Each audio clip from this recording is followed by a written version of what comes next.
everyone has had it. Hopefully everyone has had a chance to review the agenda. Are there any edits to the agenda or any modifications? Hearing none, all in favor, please say aye or raise your hand. Aye. Aye. Anyone opposed to the agenda as presented? Are there any abstentions? So moved. Has everyone had a chance to review the minutes of December 2021? If you have any edits or modifications, I'd ask that you send them to the board office. With that, can I entertain a motion to accept the minutes and approve the minutes from presented in December? So moved. Second, Second, Mr. Jordan, moved by Mr. Meyer, second by Mr. Jordan. Is there any discussion on the motion? Hearing none, all in favor, either raise your hand or indicate aye. Aye. Aye. Aye. Is there anyone who's opposed?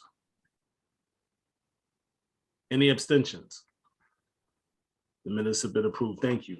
I do want to take a minute to remind everyone that our meetings are being recorded. And so that's just an FYI. If anybody is concerned with the statement, you are being recorded. So please comment accordingly. The next item on the agenda is a little bit different.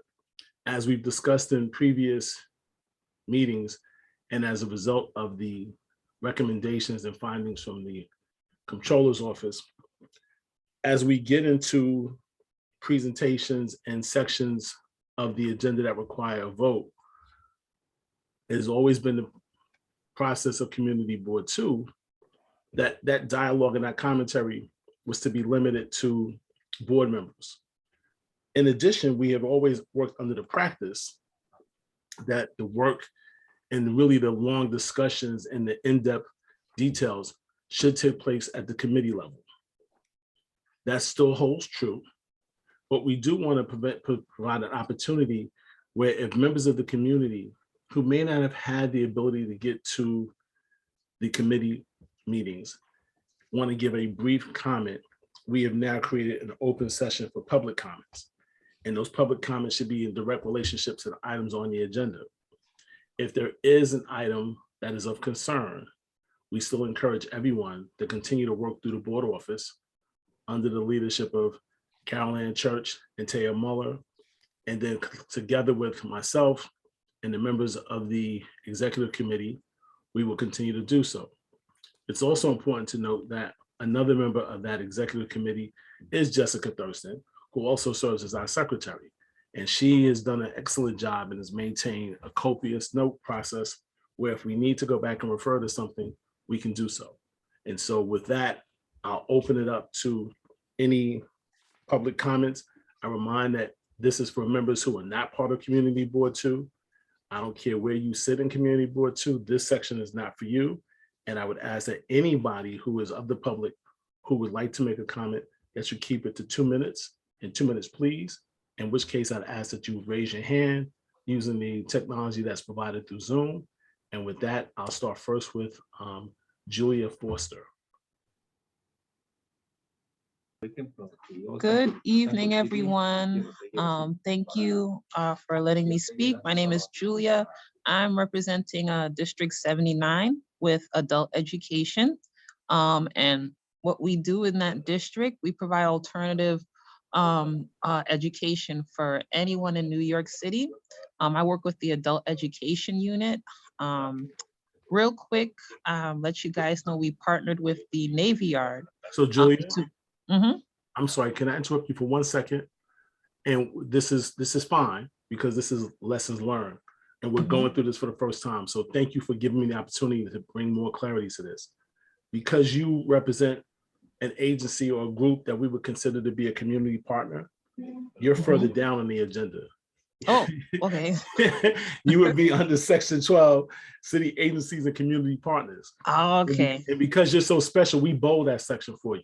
So, so you could hold that wonderful introduction. That would be great. We'll come back to you as we move further. No problem. This section is really for anybody who has comments on items that are up for action tonight. So let me be a little bit more granular in what this section is open for. If there's anyone who has any comments on the items for action by the Health, Environment, and Social Services Committee. And that's it. So anybody who has any comments for the action items from the Health, Environment, and Social Services Committee, now would be the opportunity for you to speak. So it gives us a chance to understand what it is your concerns are, a chance to process it, and then see if it has any material impact on the vote when we are all called to vote on the committee's report. So Julia, thank you for giving me the opportunity to be clearer. I appreciate that. And again, does anyone have any comments who are not board members for this section of the meeting?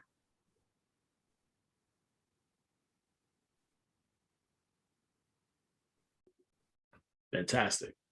So at least we're getting in the habit of doing something new. Because we've done it in the past doesn't mean it can't be approved upon.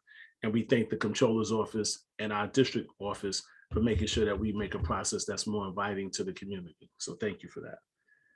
Next up is a presentation, analysis of health and educational amenities and select census tract. I think we have a fellow from the city of New York for the Fund for the City of New York. And is that presented here? Samantha? Yes, right here. Pleasure to meet you. How are you? Great to meet you all. I'm doing great. How are you Good. So doing? make yourself at home and the floor is yours. Okay, great. I'm actually going to share my screen. I just have a short presentation. I want to respect everybody's time, so I'll try to go through it precisely and quickly. Take your time. Don't rush. Take your time. This information is valuable. Okay, let's see. Let me know if you can see it. Yes, we can see it. Okay, great. So I go by Samantha Late. I am with the Community Planning Fellows at Fund for the City. And I have the privilege of getting to work with CD2 Brooklyn over the project. So I want to share kind of where I've been working and where I'm heading towards with this project with you all. So to start off, what I'm doing is a data map analysis of the low and high income areas within the community district, just getting to target different disparities that really should be addressed or that should be of topic and within discussion, specifically looking into racial ethnicity data, employment sectors, educational attainment, and access to educational resources, healthcare systems, especially surrounding seniors, COVID rates, and mortality. So just a little bit. Right now, this is kind of the current time. This is the timeline I presented. Right now, we're on track. I've been doing just research of current data available and what's out there and what can, I'll be sharing a little bit later on in this presentation, just some of the findings I found, but also I've begun pulling data from those 2020 census, and I'm using GIS mapping, so there can be visual representations of where everything in the current situation. So just a couple little quick facts I've compiled. Ms. Labe? Yes. Hello, this is wonderful. Do you think you could enter a full presentation or full screen so we could read the text a bit better, please? Sure, yes. I'm gonna have to stop sharing and reshare because it'll, I'm not, my own, okay. If you go back to the view that you are on, if you hit slideshow, that should fill the screen. Okay. Let me know if sometimes when I do that with class, it'll disappear because I have it on this view. Can you see that? That looks fantastic. Thank you so much. We didn't want to miss anything. Sure. Okay, so I'll kind of restart the slide. Just some useful facts I found, data facts I found was that Brooklyn in general is the highest growing borough currently. It has a 9.2 increase in population since 2010, which I think is really important when we get into demographic comparison. I would really love to do some mapping of comparing 2010 to 2020, especially within Community District 2. With available data so far, they're really specific to certain areas. I would like to be a little more loose with my boundaries, but for the data I found so far, it's focusing a lot on grouping areas. So for example, Fort Greene, Brooklyn Heights, avoidable hospitalizations is higher than the rest of New York City and Brooklyn in general. Their air quality is quite a bit higher for particulate matter at 8.8, while New York City is 7.5 and Brooklyn in general is 7.8. The high school graduate population of high school graduate or some college is only 25% compared to Brooklyn in general, which is 40%. So with that, that tells me I should be looking at data of educational resource access. So I'll be trying to target different resources for education systems and if there's availability throughout the district. And lastly, this is kind of a little fun fact, and I wanted to throw in, and I think is really important going forward with suggestions for community engagement, is that 77% of the population were willing to help neighbors, which is higher than the New York City and Brooklyn in general percentages, which I think is really great fact to pull attention to going forward with different proposals. This is a little more in-depth data details. Basically, what this is showing is that there is the extreme high income population greater than New York, and the poverty levels are also greater than the rest of New York. So this is really showing that there is high and low income disparities. We're having both within the community district, and also that there is an extremely high poverty rate within the seniors throughout the district. Those are two really, really important data points to be drawing between that I'd like to focus on within my research. Now for COVID, which of course has changed the landscape of all of the boroughs. Here we can kind of, I broke it down more into sections throughout CD2, and as you can see, they're pretty much around the same. There's a highlight in Clinton Hill and Prospect Heights that is slightly greater in deaths and cases.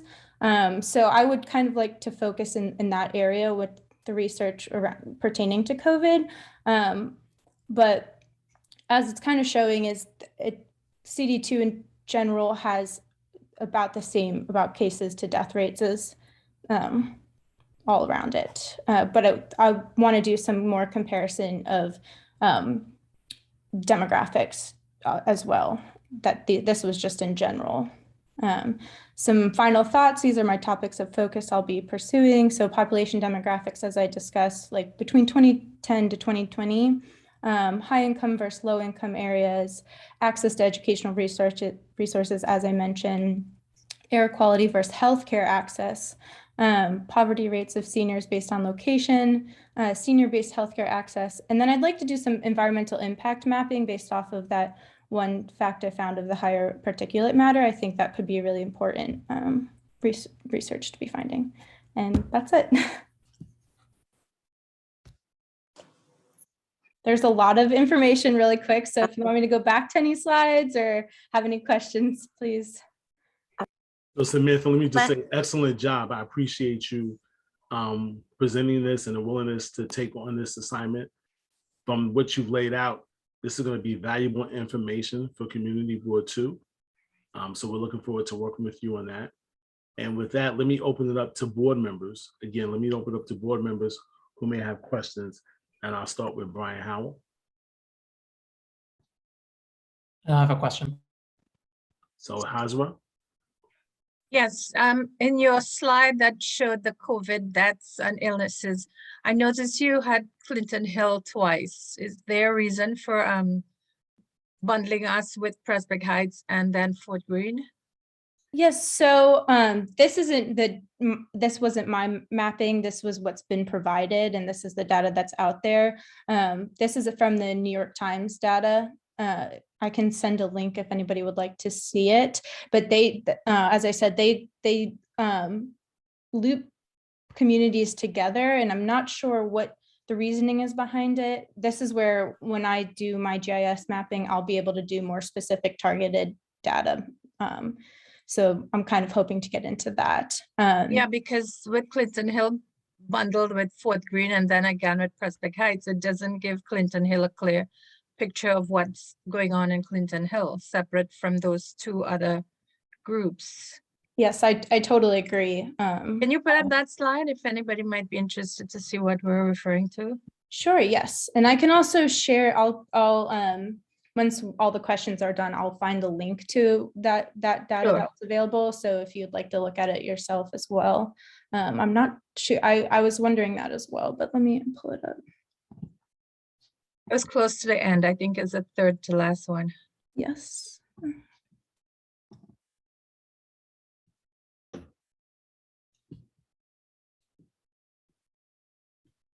All right, so thank you for sharing the slide. I think we see the point that Hasra is raised, because with the second bullet point and then the fourth bullet point, you'll notice that Clinton Hill is listed twice.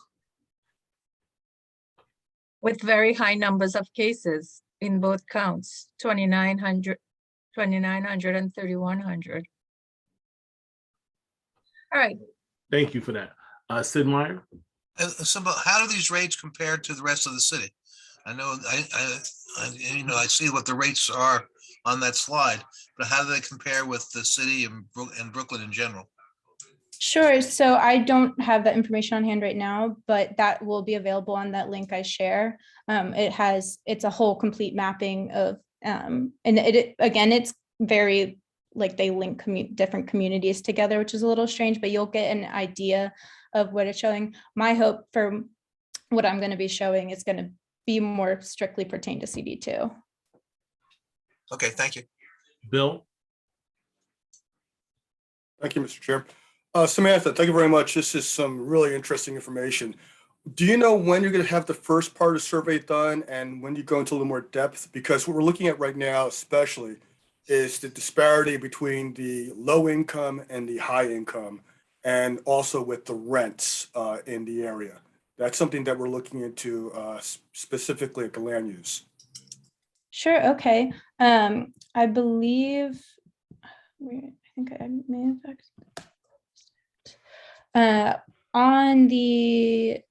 there's a presentation we had set where I'm going to be have the finalization of everything.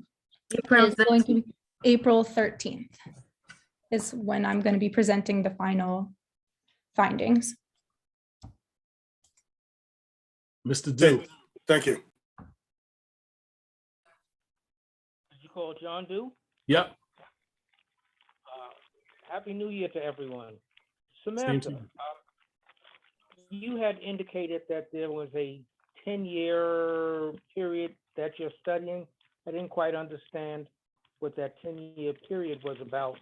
But what I did want to throw out at this particular point, the community board had been asking for a review of all of the demographics for downtown Brooklyn for Community District 2 from the period of our upzoning till today.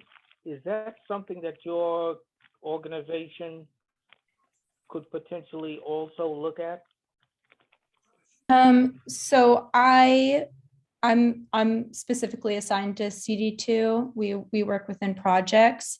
I am going to be looking, so the 10-year, what I was talking about was that census data is within decades. And so it was showing that from 2010 to 2020, there was a 9.2 increase in population. And within that, they showed the demographic change. So that is something I will be looking into and mapping specifically within CD2. So theirs is a little more broad of Brooklyn, but I'm able to go in with the data and map out a little more specifically within CD2. Mr. Chair, may I say something? Sure. Hi, good evening, everyone.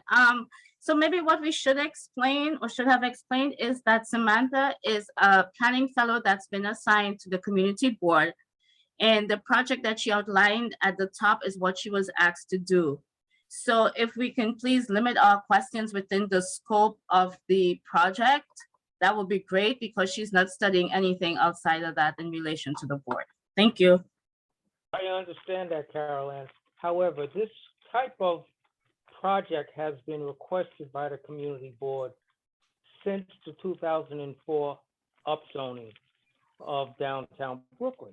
And we have not been able to get a hold of anyone that would come in and do this kind of study for Community Board 2. So this is the first opportunity that anything along the lines of this kind of study has been presented to Community Board 2. And I'm just using this particular meeting as an opportunity to throw out the fact that we still need that study of the demographic data for Community District 2 from 2004 till today. This has very serious land use implications that we need to understand in Community District 2. That's it. Thank you. Thank you, John. And what I'll say is, perhaps let's take some of what was mentioned relate to all of the comments. Let's take them offline. Let's actually see if there's an opportunity, maybe make a slight enhancement, because I don't want to have Samantha do any more than what she was asked to do, although she seems extremely willing to be helpful. Let's just put it in the right context, because at the end of the day, I want Samantha to be successful, but I want us to have useful information. So maybe we can drill down a little bit more offline. Emily? Hi, sorry, I was having trouble getting to my button. So thank you so much, Samantha, for the presentation. If you need any help, I'm very happy to do that. As part of Brandon's committee, we actually looked at this. Time is all warping together for me, so it was either in 2021 or 2020. Seems like the same. But even, for example, one of the things that we get the key community indicators that come from the community reports. And one of the things is that when you look at neighborhoods, specifically thinking of Fort Greene where I live, is that the averages greatly skew the extremes. And so I specifically looked at census tracts on the DeKalb side of the park versus the Myrtle side avenue of the park. And that's where you see huge disparities, like $100,000 difference in median income, a gap of, on the DeKalb side of the park, it's, something like 50-60% white. On the Myrtle side, it's 9% white. So again, appreciate this kind of work, and it's important to go down to, as it sounds like you're going to do, down to census tracts, because as Brooklyn has changed, the greatest needs are being extremely blurred out by the averages. So Emily, thank you for your willingness to help out. And Yeah. Samantha, just to translate a bit, when Samantha says Brandon's committee, that's the Health, Environment, and Social Services Committee. Yeah. Right. Sorry. Yes. No problem. It's okay. It's fine. It's fine. No problem. I do not see any other hands raised. So I would like to thank everyone. Mr. Chairman, I got you. Thank you. See Cyril. Go ahead, Cyril. Thank you. Very, very interesting presentation. And I don't think we give it enough time, unfortunately, but I know you're going to go into some of the details in the future. I'm just particularly interested in the particulate and the pollution part of your study. Can you elaborate a little bit on that and how you plan to do that? Because I know in our district, there is a high rate of asthma and other issues that we contend with. I would just, if you can give us a quick, short synopsis on that, I appreciate it. Thank you. Sure, yeah, of course. So that kind of loops in with healthcare. It kind of crosses healthcare and environmental impact. So I'll kind of be, as I'm doing comparison mapping, I will be looking at, like you said, if there's asthma rates, some of that data can be available if I find, it depends on how much data I can find and what data I find and how I can compare it. So I'll be looking at pollution rates compared to healthcare access. I'll be looking at pollution rates compared to reported asthma attacks. So it'll be kind of comparing those odds and ends and how this could be affecting the community, if that helps. Thank you. And Emily, thank you for offering your help. I wanted to say that as well. Samantha, you're off to a great start. So keep up the good work. Barbara, are you clapping or are you asking a question? Clapping. Okay, great. So you see you got more claps. This is fantastic. So thank you for what you're about to do. We're looking forward to the information. As you can tell from my colleagues, we're chomping at the bit because there's so much useful information that we think we can get from you. We'll promise to make sure we put you in an environment where you can be successful. But we may want to push you a little bit out of passion and excitement. All right. So we're looking forward to hearing from you soon. Thank you for listening. Sure. So before we move to committees for action, I wanted to take a moment to recognize that we have two of our finest representatives joining our meeting this evening. We have Assemblywoman Joanne Simon, and we have Senator Jabari Brisport. So at this time, I'd like to call on them to make respective comments or presentations. And let me start with Assemblywoman Joanne Simon. Thank you, Lenny, and thank you to Samantha. I'm really excited to hear about your study and the data, because this is something we've been wanting for a long time and have needed that information. So I think it's a great initiative, and I'm really excited to learn more about it. So thank you. And a happy new year to everyone. It is now January and we are back in session. We were in session last week for the first State of the State by Governor Hochul. I don't know if you've had an opportunity to watch it, but of course it's available on her site. And we started the legislative session in earnest this week.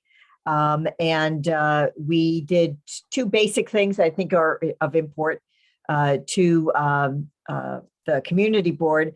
Number one is we extended the open meetings law, so that you could continue to function on Zoom through the emergency declaration of the pandemic.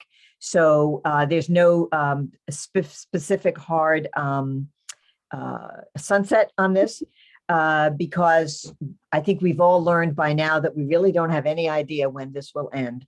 And we don't know what kinds of variants or what changes may occur. So it's a little open-ended, but for now, I think you can feel comfortable continuing to conduct meetings via Zoom so that more people can participate. So I'm really happy that we were able to do that, because it really does make a difference to our community boards and our community education councils and other public bodies to be able to function.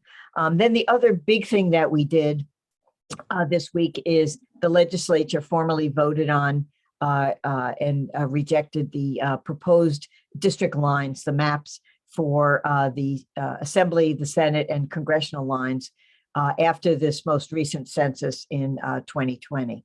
And as you may know, we had an independent redistricting commission. That commission came up with two sets of proposed maps. They were not able to agree, and so they were split along party lines, unfortunately. That meant that nobody was going to be supportive. There's no way you could really support either. And also a number of members were drawn out of their districts, or two of them were in the district because they didn't have that data, apparently. So in any event, the legislature rejected that. So now a letter has been sent to the redistricting commission telling them that the legislature, both houses rejected the maps, and they have another opportunity to try and come together and agree on a set of maps. I don't know whether they will. They have until the end of January 24th or 25th to do that, and send another set of maps, submit another set of maps to the legislature. I don't know whether they will, or whether they will do it early or late or whatever, but we'll see. So I just wanted to make sure everybody was aware of that. So the jury is still out on those particular maps. And I will leave it at that. There's other stuff to talk about. As you may know, of course, there's been a lot of concern about schools and reopening. I think that Senator Brisport was also on the call I was on earlier today with the mayor, his senior staff, the school's chancellor, the commissioner of health, both the current commissioner of health and the one who is coming in to join the Adams administration. And they were very open about considering a number of things. There were a lot of questions asked, both about the health, about attendance. As you know, some of the students, if the parents are feeling unnerved and don't want to send their child to school, even if they were able to Zoom in, they're being counted as absent. And there's a real concern that that will impact kids as they go to apply to middle schools. And so they are the administration is very aware of that. They are looking at how they mark attendance. and what those consequences might be. It seems that they are very much inclined in not using that kind of data when it comes to applications for middle school in the future. So there were a lot of those kinds of questions came up in our meeting today. It was very forthcoming. We will be having additional meetings as well. In addition, all of us were sent masks and at-home tests. We have distributed about 600 tests around the community, perhaps more by this time we start. I just got in, so I'm not sure what the exact count is. And also masks that we have distributed to public housing, to senior centers. And we're setting up a form that we will be distributing masks and test kits on a first come, first served basis from my district office. So if you have any questions, I'm happy to answer them. And if not, I thank you for giving me the opportunity to brief you this evening, and enjoy the rest of your meeting. Thank you, Assemblywoman Simon. If you don't mind, maybe we can open it up to about 4 questions, or does that work for your time? Sure. Sure, so we'll open up to roughly 4 questions for Assemblywoman Simon. And if I may say, we've had Allison Mingus from my office is online, and she is new to our office. She's doing community work and also is my scheduler. So welcome, Allison. Thank you. Hi, everyone. I put the link to our Google form in the chat. If anybody in Assembly District 52 is in need of test kits, we'll be distributing those first come, first serve, as Ms. Simon said, on Friday and Tuesday. Thank you. Any board members have any questions? If you would raise your hand, that would be helpful. And we'll start with Mr. Dew. Hi, Joanne. Happy New Year. Happy New Year, John. Joanne, the reason that the reconfiguration failed, is that because each of the elected representatives was looking to protect their own district for purposes of, for example, re-election? Why would this change not be accepted by so many of the folk? I would say that there, for example, there was a draft set of maps, and in one of them, they gave me the Lower East Side, which doesn't make any sense in terms of, they also split up Farragut houses between me and Forest, Suffren Forest. And so that, it's a community of interest that it should remain together. So there were those kinds of issues that were raised as well. There are undoubtedly people that liked something about the way the new map was. Other people who may have disliked certain things. There were things I liked about my proposed maps and things I disliked about them, for example. I have to lose a lot of people in my district, so I have to decrease my district. And so then that question is, the 3 members in Brooklyn, I'm just speaking about Brooklyn, 3 members in Brooklyn that have way too many people in our districts now is me, Ferris, Suffren Forest, and Emily Gallagher in the 51st, which is the Williamsburg Greenpoint area. And a lot of that, of course, is because of the amount of development in and around downtown, Vinegar Hill, Dumbo, Greenpoint, Williamsburg. So we have to compress. And that means other people have to essentially kind of move north and west. How that is done is, fairly complicated. I think what they did was they also kind of gave everybody the exact same number of people. And the reality is you can have there's a range. You can have a few more and a few less.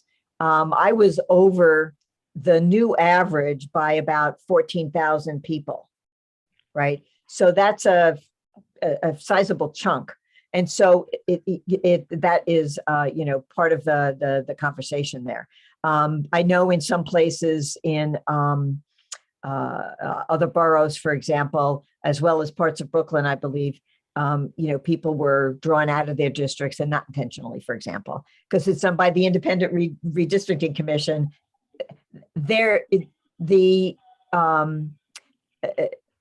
I think that there was a real strong issue with regard to the congressional lines, in particular upstate, where the Republicans have gerrymandered it like crazy. And in fact, they gerrymandered Brooklyn like crazy, particularly in the Senate districts, if you may recall, 10 years ago. And they created a 63rd district in order to retain control.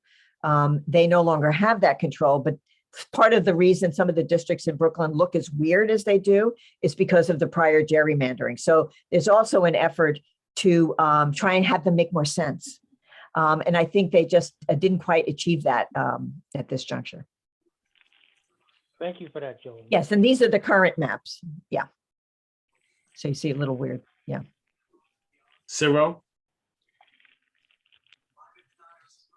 Hi, Joanne. Thank you very much and Happy New Year. I just have a comment about the fact that just testing, the testing issue that is going on. I know that the private sector has done a terrific job with testing and follow up with their employees on a constant basis versus what we are doing in our public schools. I just would like to encourage your efforts to make sure that all our public schools have the ability to test and follow up for all the students and all the employees, because I don't think the public schools are anywhere near what the private schools are doing or the private community. That's all I want to say. And I hope you do the best you can in that effort. Thank you. Thank you. You know, we are trying very hard to encourage vaccines, encourage boosters when people are, when they've had their vaccine, you know, enough in advance to get a booster. Omicron is extraordinarily transmissible. I've vaccinated and boosted, and I ended up testing positive just before Christmas, for example. And I've also been very careful. So it's really been spreading quite dramatically. Now, one of the issues is private enterprise can do some things that government can't do in terms of mandates, number one. And also, we don't want kids who are not vaccinated being home and not learning, right? But our schools are actually very safe. And the data, you know, that we've learned, although we all know anecdotally of other stories, is that the transmission rates with children tend to get pick it up from home or someplace other than school. I don't know, but we're, you know, part of this is we're all learning as well. I will say the thing that was the most heartening to me, and I don't know whether Senator Brisport has the same view, but we sent a letter, it was 27, 28, 30 of us sent a letter to the mayor about this, asking for a little wiggle room. It's because, you know, people are not sending their kids to school, et cetera, et cetera. There are a lot of staffing shortages, to allow for some remote learning, to give us time to figure out how to make sure we had our kids tested and we had the vaccinations available and we could encourage people to get them. And I will say that this administration said, let's have a meeting with all of those people, and wasn't defensive, wasn't saying they're right. They're saying, look, we're working this out. Here's what we're doing. Here's what you should understand. Here's what we don't know yet. And I thought that openness was unusual, and also a very positive sign for an ongoing communication in a way that I think is very important.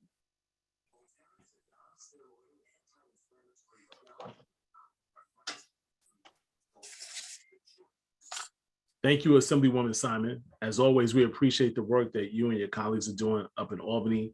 We thank you for taking the time to always be in person and make sure you have a staff member on the call. And again, Happy New Year. Keep up the great work.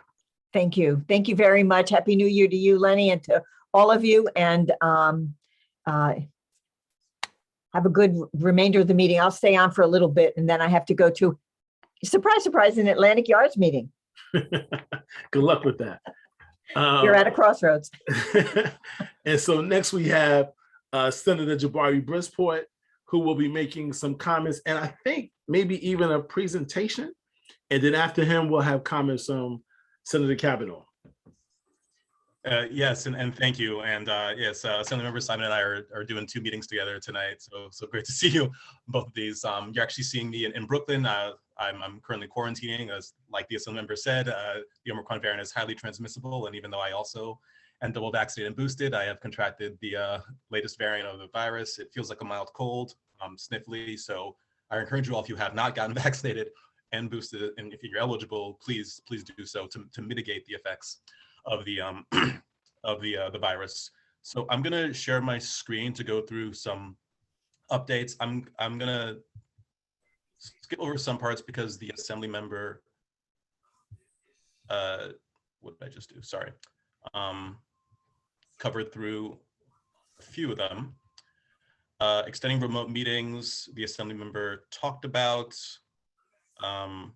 Yeah, the current state of emergency is set to end January 25th, but which would technically trigger the end of remote meetings. But I think we all know that it will probably get extended given the current state of affairs, and thus extend remote meetings. Redistricting, we spoke about in depth just now. I do want to talk a little bit about the eviction moratorium. It's set to expire this Saturday on the 15th. Senator Kavanagh, I just heard from the chairman, is on the call, so he can talk about this a lot in depth as well. But I did want to share 2 resources for people who are worried about eviction. One, the ERAP portal has been reopened as of last night, so please apply if you have not. While your application is pending, you are protected from eviction. And also the legislature did pass the Tenant Safe Harbor Act, which basically blocks eviction due to non-payment from March of 2020 through January 15th of this year. A judge can still make a judgment of a money order, but not eviction for non-payment for those months. I want to share some of my legislative priorities going into this session.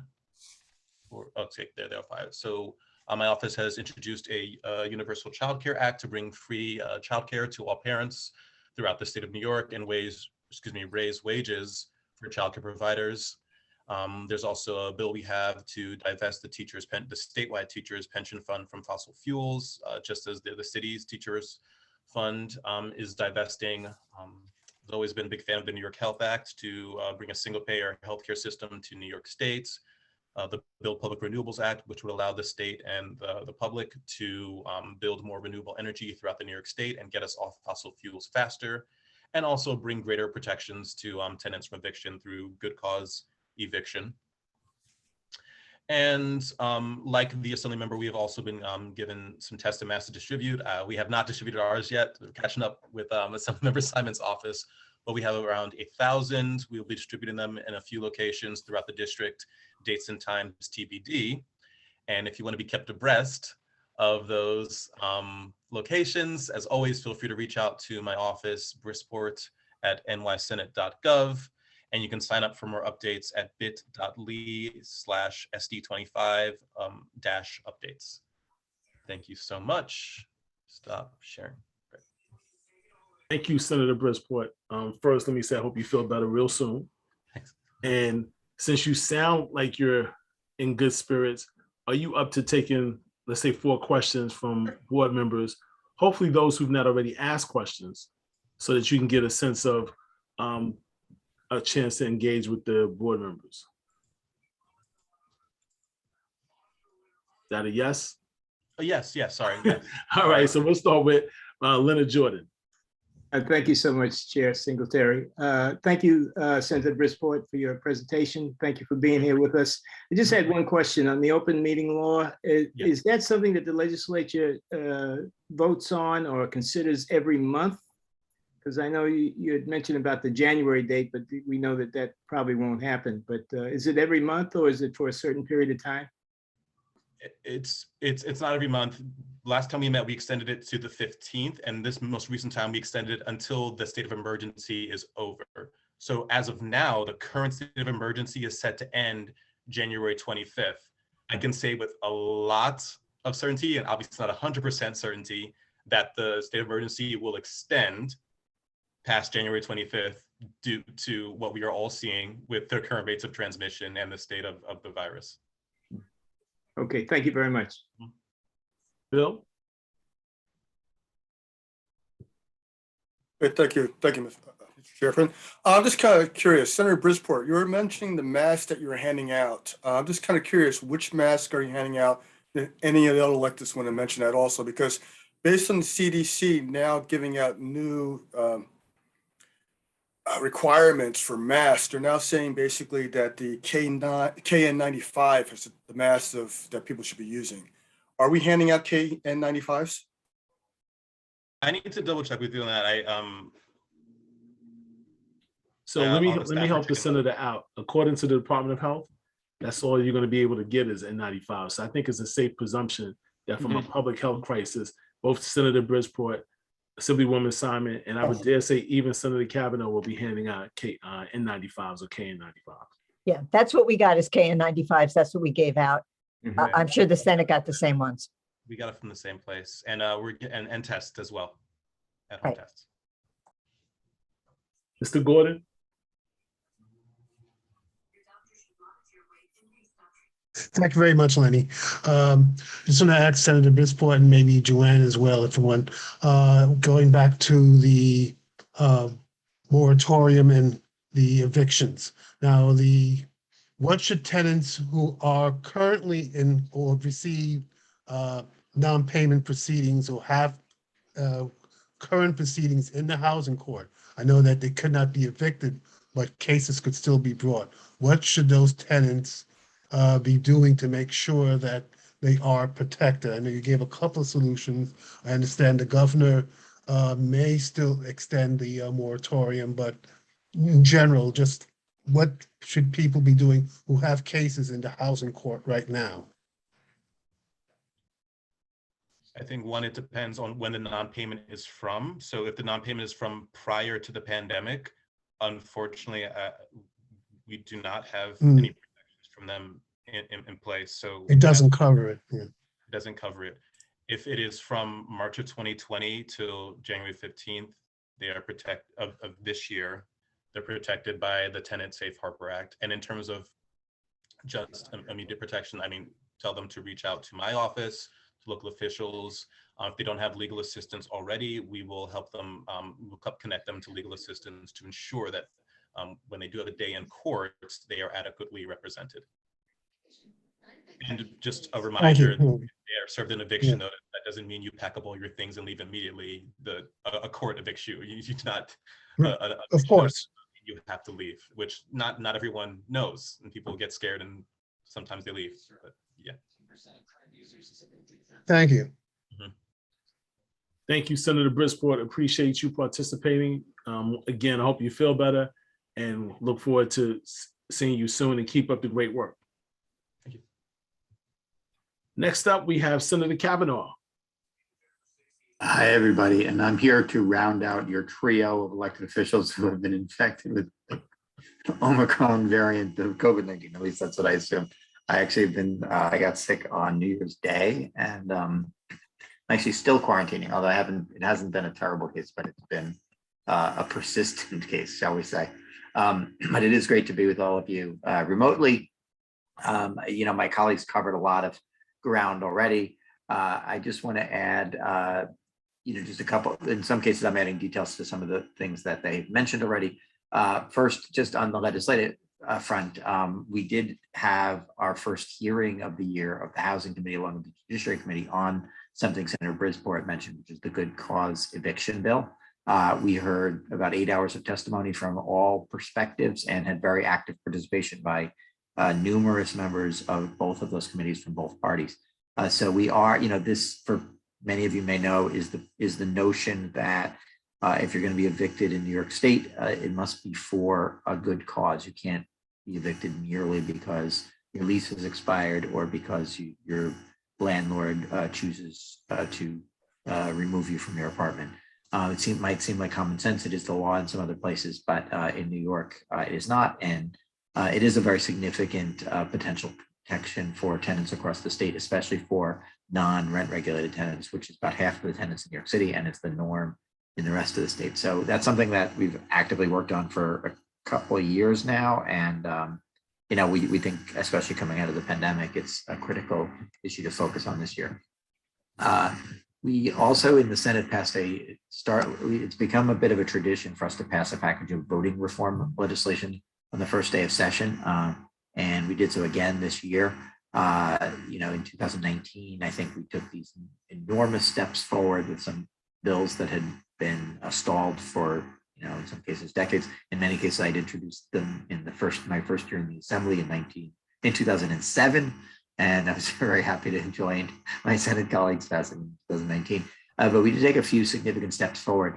First, there were these two significant pieces of legislation that were sent to the voters in November because they were constitutional amendments. They were same day registration and what is called no excuse absentee ballots, or basically the notion that you don't need to be unavoidably absent from the place where you're supposed to vote in order to get ballot.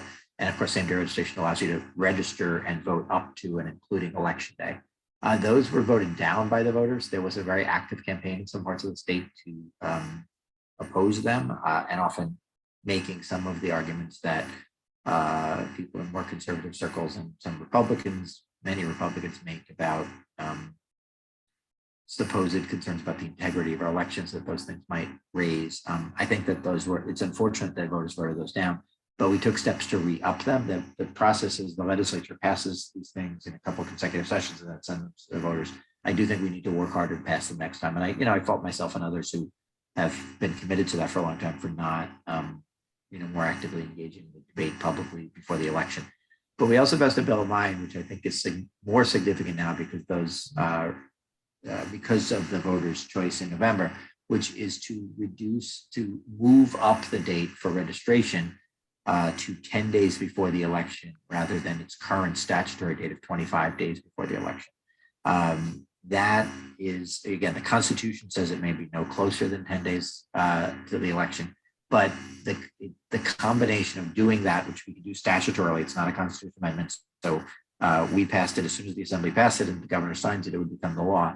It would allow people to vote right up to the 10th day. And of course, now we have early voting that starts 12 days before election. So you would effectively have 2 days where somebody could just realize, like, I'm ready to participate in our democracy. I'm eligible. They can register and they can vote on those 2 days. So it would be a very significant reform and something that I've pushed for and others have for a long time. So I was glad the Senate took up for this day. We also did a whole series of improvements. We've obviously become much more aware in the last couple of years of the value and importance of absentee ballots. And we've seen that the boards sometimes have a very difficult time counting those in a timely way, which leaves people scratching their head and wondering who won long after election day. So we passed an important piece of legislation to sort of set timeframes in which the boards have to count and announce results of absentee ballots. We passed laws to make sure that if the voter has substantially complied in their marking of an absentee ballot, their intent is clear that their ballot will count. That might sound also like a non-controversial principle, but the difference between absentee ballots is that there is an opportunity because they come in envelopes and there's an opportunity to challenge them before they're counted with the voter not present very often. So there's been moments where votes have not been counted and probably should have been, because anybody looking at the ballot would have realized that this is the way how the vote should have gone. Similarly, we've made changes to ensure that that drop boxes can be used and other things that we think will improve the efficacy of the absentee ballot process and will allow us to learn from our experience during COVID-19. So something good comes of this, hopefully. And again, that's a package the Senate passed first day. We look forward to the Assembly, hopefully picking all those bills up and getting them enacted this year. Looking back, the governor did sign a couple things for the holidays, most notably locally. I don't think we've had the opportunity to talk about this at this community board, but they did sign our BQE overweight truck bill. It was signed on December 23rd, so definitely after your December meeting. And this is a bill that authorized a pilot program along the entire I-278 corridor in Brooklyn to install state-of-the-art weigh and motion technology and cameras and issue violations electronically to trucks that exceed the legal weight limits.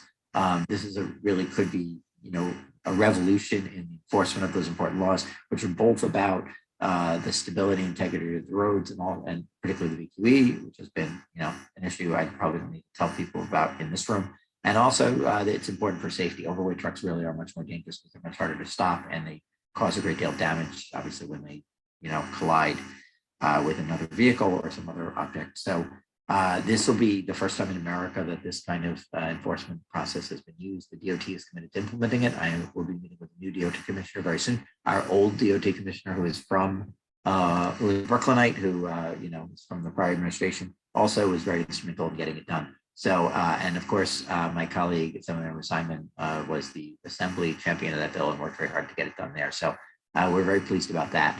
I want to just, before we do, I want to just make a couple of comments on the rent and the moratorium thing, which has already been discussed.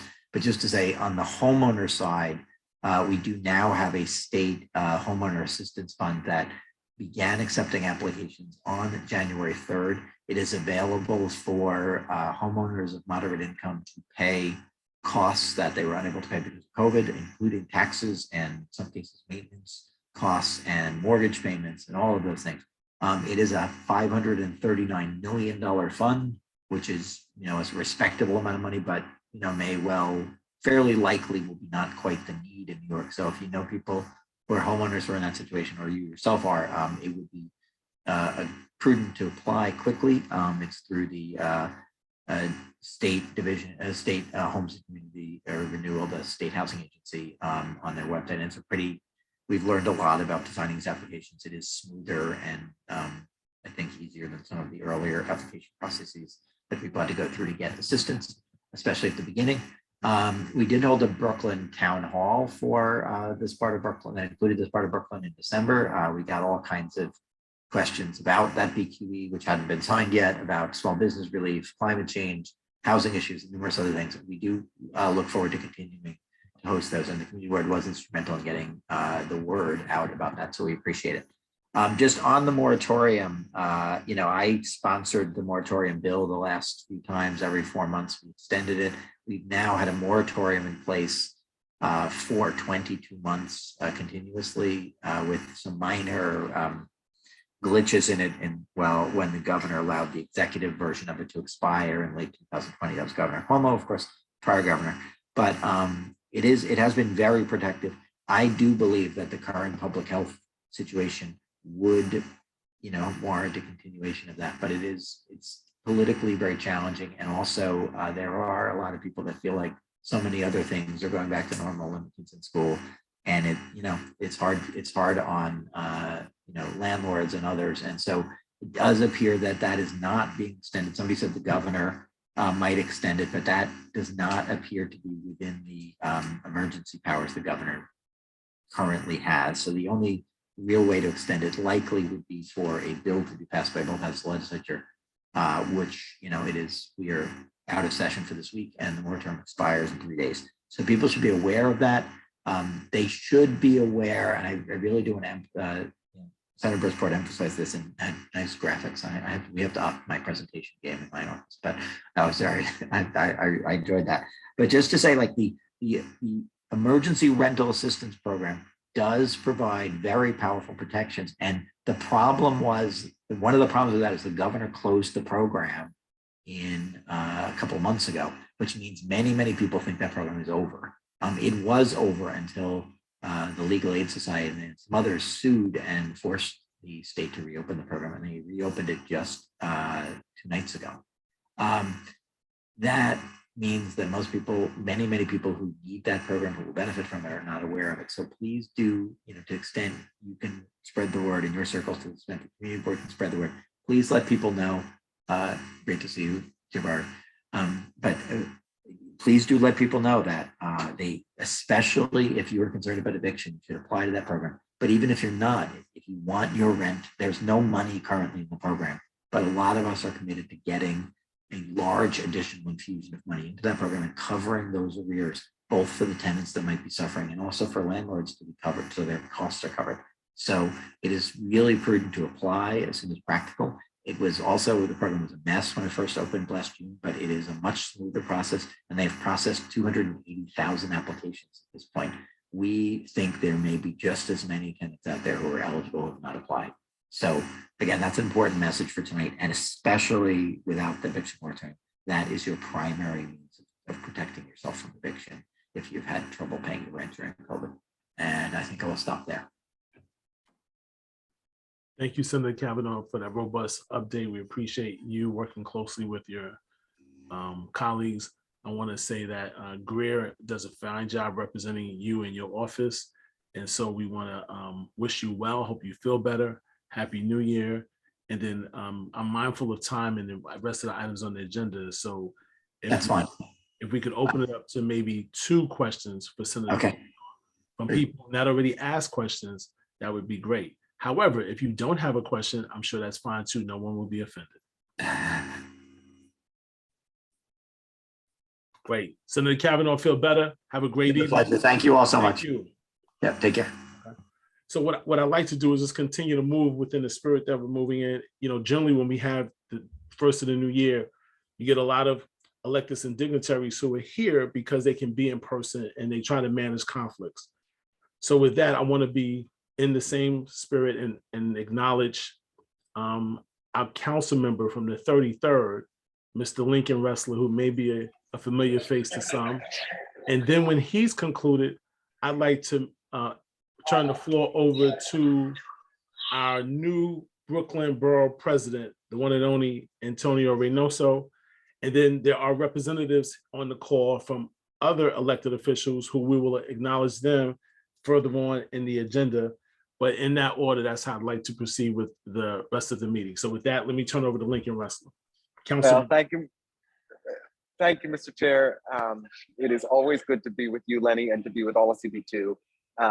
Of the many experiences I've had over the years, there was no better training ground than being a member of CB2. And I just loved it. Loved serving on the Economic Development Committee, loved being the secretary, loved working with you all and serving with you all. It was the place where I learned what the issues were in our neighborhood and how our city agencies really interacted with our community. I'm fortunate from the experience, and I'm so excited to get to work as your council member in the 33rd. We are off to a great start. We've got a tremendous team. I am just pinching myself with the talent that we were able to bring into our office. And I'm joined tonight by Arvind. Arvind is going to be our liaison to CB2 and also our point on land use issues. So on all the big and small issues around our district and on our complex land use stuff, he's going to be your guy. And we're thrilled to have him on the team. You know, some of my big priorities in the district relate to revitalizing Montague Street and to helping to really create a meaningful community engagement process to get the B2E back on track, getting the resources we need to fix up York Street Station and get our second entrance, and so much more. But you know, most of all, I want to just be the first person you call when you have an issue on your block, pothole, stop sign, whatever it may be. We want to be the place that's pushing our city agencies to get real results. And I've been spending a bunch of time this week helping out Kenneth Wallach and some of the other victims from the fire at 132 Montague Street. You know, fortunately, we were able to help him get his insurance payout, and we think he's going to be moving back into a new apartment on Montague Street in the next few days.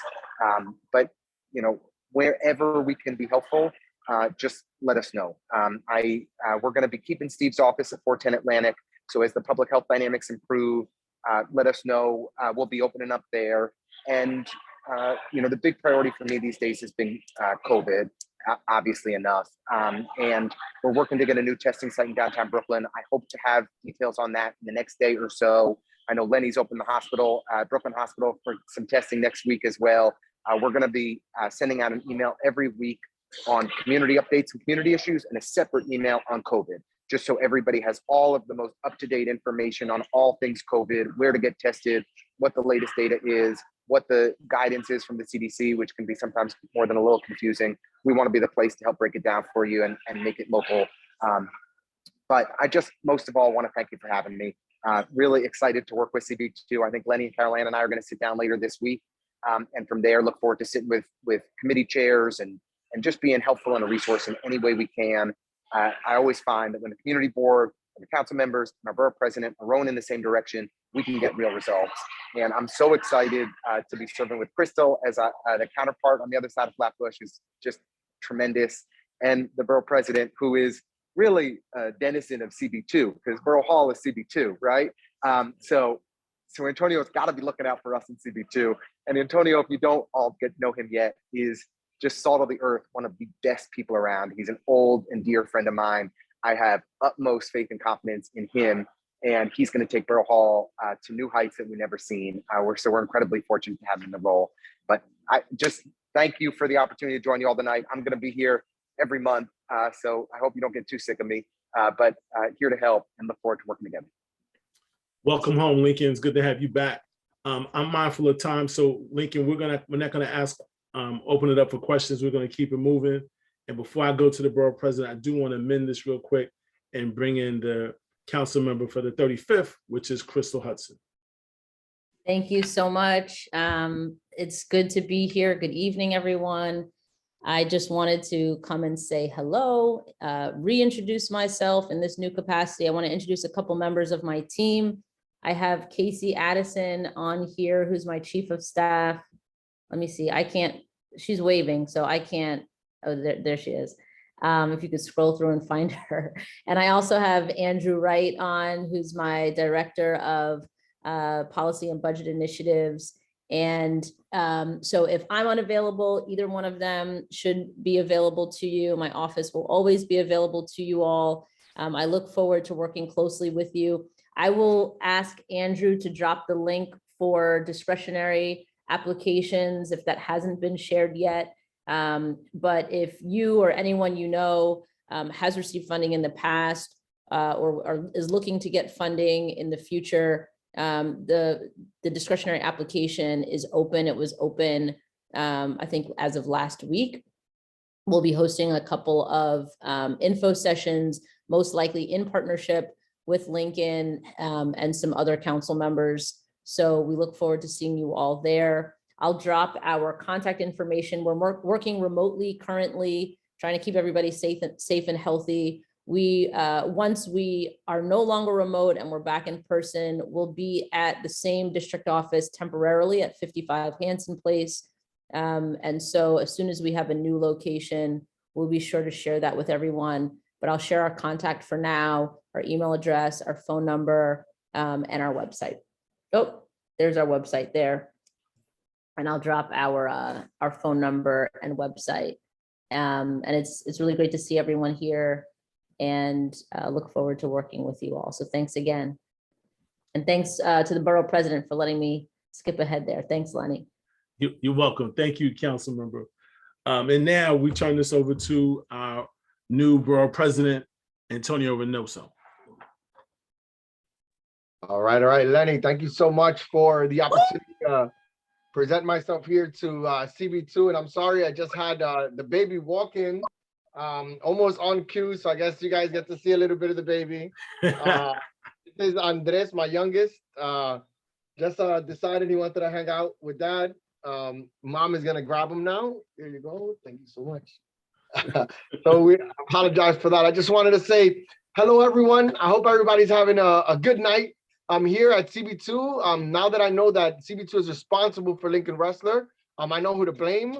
But I can't tell you how grateful I am to be in CB2 with two council members that I think you guys are going to absolutely love. When it comes to getting stuff done, having experience, having the right passion in the heart, I don't think you guys could have done better than these two council members that are going to look out for your interest.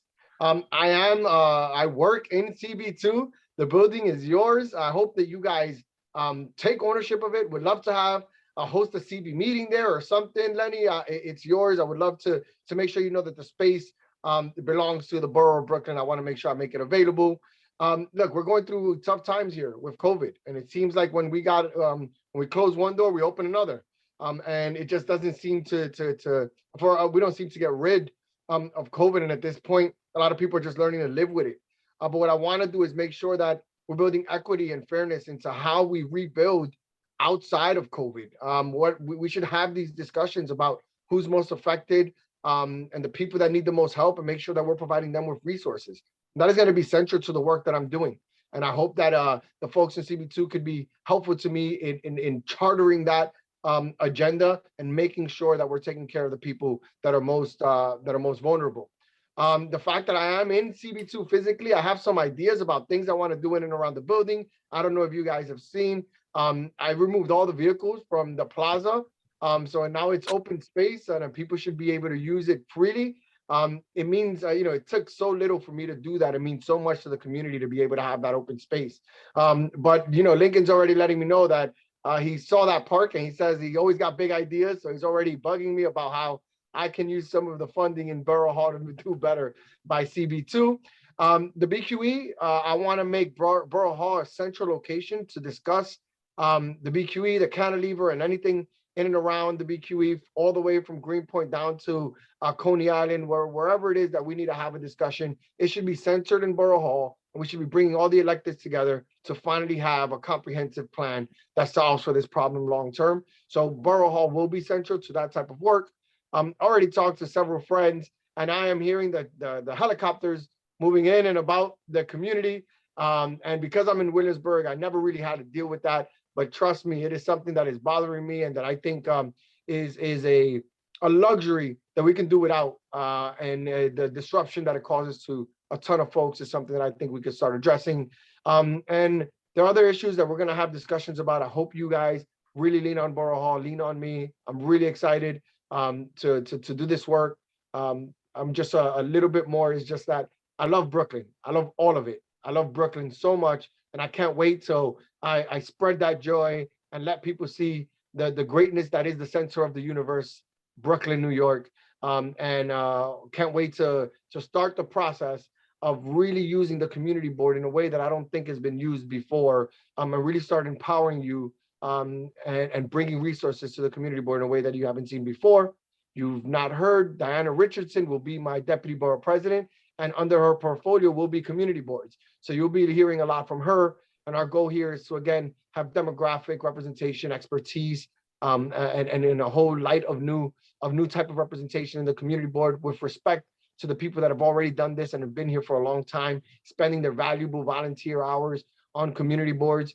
We're going to do professional development work with you guys. So you'll start seeing, opportunities to learn more about land use and transportation and education. We're going to bring you those type of resources. I don't want you to think that it's because I don't think you know anything, but I always see myself as a person that continues to grow every single day.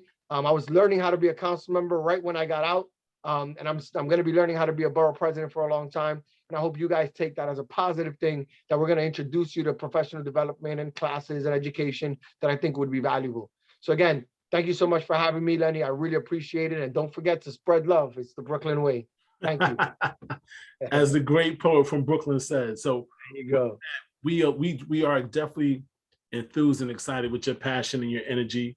We look forward to meeting with you. I know that Carol Land, who currently serves as our assistant district manager, has been trying to work with representatives from your office so we can have an introductory meeting, make sure that we get aligned with what your priorities are, let you understand some of the concerns that our members and the constituents have. And we're looking forward to a great partnership and do some things that maybe Brooklyn is yet to see. So we're excited about that. Thank you, Lenny. With that, I think it's my time to turn it over to you, because I think you're going to swear us in virtually. Is that correct? I bet. Yes. You got to give me 1 second while I work through this. 1 second. Take your time. So while you do that, I'm going to introduce the individuals and my colleagues who will be sworn in.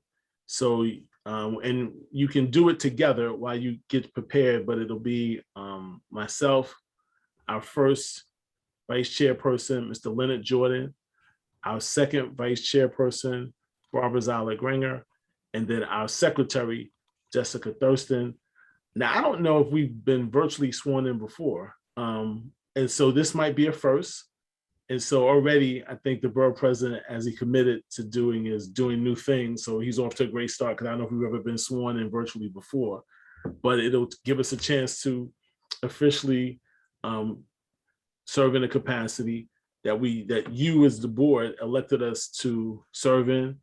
We want, again, I think it bears repeating, to say thank you for entrusting us to continue to lead in the capacities we're in now. And it's just, it brings about the excitement that we have. And I also want to recognize that it's not often that you get the Assemblywoman Simon, Senator Brisport, Senator Kavanagh, Councilmember Hudson, Councilmember Restler, and the borough president in person, all at one meeting. And so I think it's a clear indication of the commitment that each of these individuals have think it's a commitment of the value we bring a community board to, and to have them in person, I think is a big deal and should not be something that we just overlook or take for granted, because they all have busy schedules. And I do see here that we also have a representative from Chairman, House Democratic Caucus Chairman Hakeem Jeffries' office, who will be making comments shortly. But, you know, for Brooklyn, that's a big deal. And I think we all need to recognize that Brooklyn is the borough that is able to make things and move things along. And oh, by the way, the mayor's from Brooklyn. So we're in a good place right now to be able to be successful and do things with the leadership that's before us. And while I give the borough president a little bit more time to stall, I also want to mention that I got you. We also want to mention that not only is all those electeds I just mentioned from Brooklyn, so is the state attorney general. So with that, Brooklyn is well represented. Wow. And I'll turn it back to you, Borough President Reynoso. Thank you so much, Lenny. So we're going to start by asking everyone that will be getting sworn in to please raise your right hand. And now I would like to ask that you repeat after me. I, please state your name. I, Barbara Zoller Gringer, I, Leonard Jordan, do solemnly swear do solemnly swear that I will faithfully execute that I will faithfully execute the office of the community board the office of the community board and will, to the best of my ability, and will, to the best of my ability, preserve, protect, and uphold the bylaws of Community Board 2 the bylaws of Community 2 of Brooklyn, New York. Of Brooklyn, New York. In the city of New York. In the city of New York. And the state of New York. And the state of New York. Congratulations, you've just been sworn in. Thank you so much. Thank you. Thank you. All right, great job. First time in a long time I felt like I was in the 4th grade, but it was great. Fantastic. Good luck. We're gonna be able to celebrate too. I can't wait. I just can't wait. Based on your technology, you're gonna have to wait. So that's cool. Guys, when we get that's all right. We're excited, and we are gonna be in person soon. And thank you for sharing your wonderful child with us. And we're gonna do a lot of big things together. I'm looking forward to it. Looking forward to seeing you. Thank you, Lenny. Take care, everyone. Take care. So listen, I'm excited that we've had all of the representatives that we've had tonight. It was definitely time well spent. I do not want to rush anyone from handling business, but I am about the business. You all know me by now. So we're going to move through the agenda expeditiously. If anyone is offended by the way I moved the meeting, I'll apologize later, but we're going to get through the meeting. And so we'll do sorries later. I have 7:21 by my clock. And now we're going to proceed with the next item on the agenda, which are committees for action. And we're going to turn it over to Health, Environment, and Social Services. Good evening, everybody. Brandon Smith, I'm Chair of Health, Environment, and Social Services Committee. Back on January the 5th, we had a wonderful meeting. We had the New York City Department of Health, and we had a robust discussion about Omicron disparities and trying to figure out how to address vaccine hesitancy. Here at this meeting, I'll be presenting some liquor licenses that we voted on at the meeting. So that'll be the limit of my presentation. We had 2 new liquor licenses that we approved. The first one was 142 Smith Street, Wanissa Home Kitchen. This is a Thai restaurant that's down on Smith Street, and they've got an existing wine and beer license, and they're looking to upgrade to liquor. We asked if there have been any complaints in the course of their operation. They have no outdoor seating, and they operate from hours of 11:30 a.m. to 10 p.m. And they had spoken with the public. There were no complaints, with no concerns expressed from anyone at the committee. We approved the liquor license upgrade by a margin of 900. The second license that we heard from at this meeting was located at 118 DeKalb Avenue. This is right across the street from Brooklyn Hospital. This is called Textbook Cafe. It's a coffee shop, and the plan is to open it in April. The hours are going to be from 7 a.m. to 9 p.m., though they're only going to serve alcohol from 2 p.m. to 9 p.m. Background music only. And there's a small outside area on the sidewalk, which sort of winds around the block onto St. Felix. They've spoken with neighbors. Everyone's been supportive. There was a community member who attended the meeting and indicated that she was supportive of the application, but just wanted it to be known that this is the first time that there was going to be outdoor seating on the St. Felix Street side of the building. And we spoke at length with the applicant to make sure that, one, they'd have a manager on site at all times, and that it would be responsive if there was any concern expressed from anyone in the neighborhood. But I think it should be noted that the neighbor, despite expressing that point, was supportive of the application. So with some paperwork issues that they had to address with their application, condition being that they return a license with the appropriate hours noted, the motion to approve this application was passed by a margin of 9-0-0. And in addition to that, we had about 14 licenses up for renewal, and there were no community concerns expressed about those licenses by anyone or that were reported to the board office. So we also voted to approve the renewals for all of these renewal licenses that are pictured here. That concludes my report. Thank you, Mr. Smith. I'll entertain a motion to accept the committee's recommendation for 142 Smith Street and 118 DeKalb Avenue. So moved, Mr. Chair. Seconded. So Mr. Harrison, seconded by Mr. Sid Meier. Is there any discussion on the motion? Hearing none, all in favor, please raise your hand or indicate aye. Aye. Aye. Anyone opposed, please follow the same protocol. Anyone abstaining, would you please follow the same protocol? Hearing none, the motion passes. Thank you, Mr. Smith, for your presentation this evening. If you're following along on the agenda item number 7 has already been completed. So we're moving on to Chairperson's report. So again, I wanted to just remind people, and I think, some of it may be just worth repeating, but let's be extremely diligent as we are still in the midst of a pandemic. I think it's okay to have some level of optimism that if you look at how other countries have dealt with this pandemic, there is a peak and then there's a continued drop off. I'm not sure that we're at the peak yet, but what you'll notice is that with this new wave, which is the Omicron variant, the way it has been explained to me is that the Omicron variant really takes control of your neck up, and the Delta virus kind of takes control from your neck down to your waist, with a particular focus on your lungs and your respiratory system. But we're not out of the woods yet.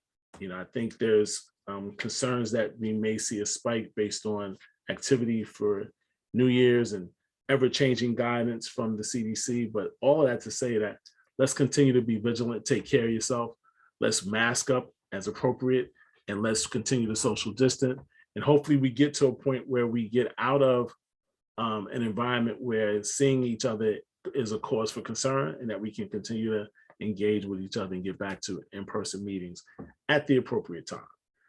I also want to take a moment to remind everyone that if you are nearing the end of your tenure with the Community Board 2, and you wish to reappoint, reappointments are due by February 18th.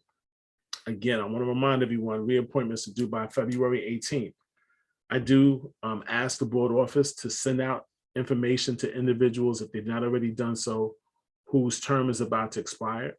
It is in the benefit of those of us who may be nearing the end of this term to be proactive and get everything done, because on top of that, there's a new administration in Borough Hall. And the way that the previous administration may have catered to board members in a way that they would constantly remind you, it's not fair to put the new administration into that type of mix with having to do last minute changes. So I would encourage everyone, if you do want to reapply and your term is up, it's probably in the best interest to do it by the end of this month. So that way it's completed, you don't have to worry about it, and it's not something that we have to come down to the last minute. I will also mention that, I think I mentioned it at the last meeting, but I want to repeat it again, that the position for the district manager has been posted on our website.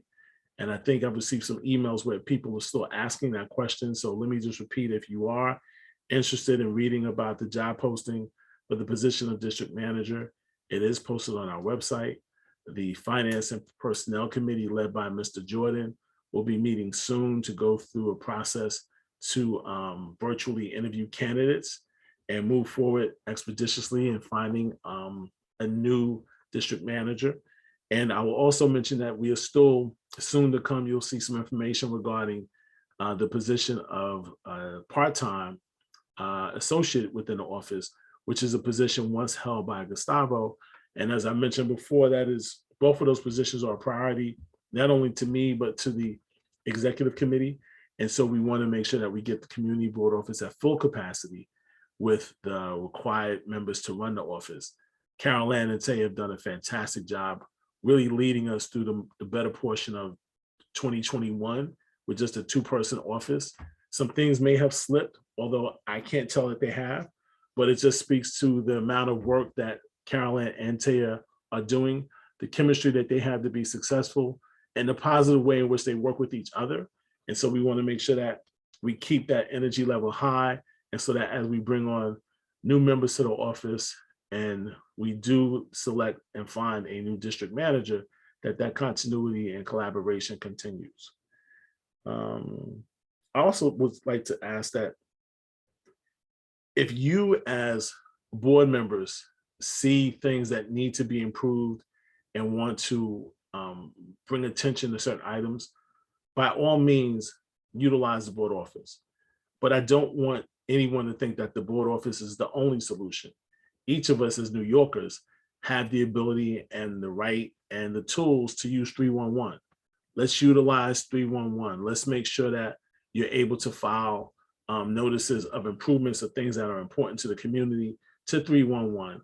And when it's filed that way, it does allow the office to be able to follow up as opposed to initiating the concerns. But I just want to remind everyone not to just rely on the board office when you see concerns or opportunities to enhance resources. Clearly that we as a community board have a responsibility, and I don't want to imply that we should not continue with our responsibility, but let's recognize the tools that have been put in place and they work, and let's not forget about 311. So with that, that completes my chairperson's report this evening. I'll turn it over to Carol Ann at this time to give the district office report. Good evening again. I hope everyone's doing well. So as the chair just said, Tia and I are continuing to hold it down.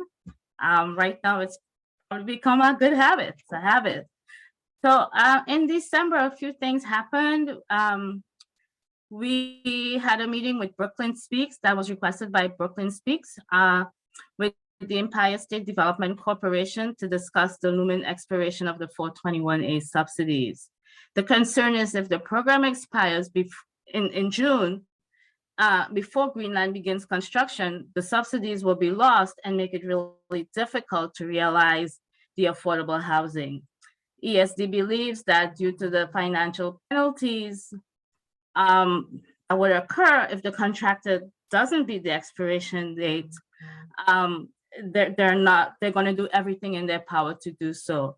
The board expressed the hope that in the absence of the community preference for affordable housing, the income bands chosen will be reflective of our surrounding neighborhoods. I'm happy to report that after a couple of years of being co-managed by the executive director for the Montague Street bid, under temporary arrangement, the Atlantic Avenue bid has now welcomed a new executive director, Jesse Garkey, and they have also moved into new offices at 309 Atlantic Avenue. The district managers had their last Borough Service Cabinet meeting of 2021 with the Adams administration. On the agenda was the New York City Department of Health and Mental Hygiene, and they presented on the recent declaration that racism in New York City is a public health crisis. I don't know if folks have seen that. I believe the office sent it out when it occurred back in October. But what this really means is that the city has to take a series of actions to address inequities, such as the impact of incarceration, environmental pollution. And they're going to be doing that through a lot of data collection and reviewing policies and stuff like that. There's also an opportunity for the community organizations to comment and collaborate with the Department of Health. And so I want to think that for the HES committee, maybe this is something that we can take a deeper look at and come up with some questions to send back to the Department of Health on this. At that meeting was also our friends from the Brooklyn Public Library and Brick Arts Media, who attended to listen to the needs of community boards in an attempt to have their meetings cable casted and to create a plan for all Brooklyn community boards to be able to do that. So that was the Borough Service Cabinet meeting.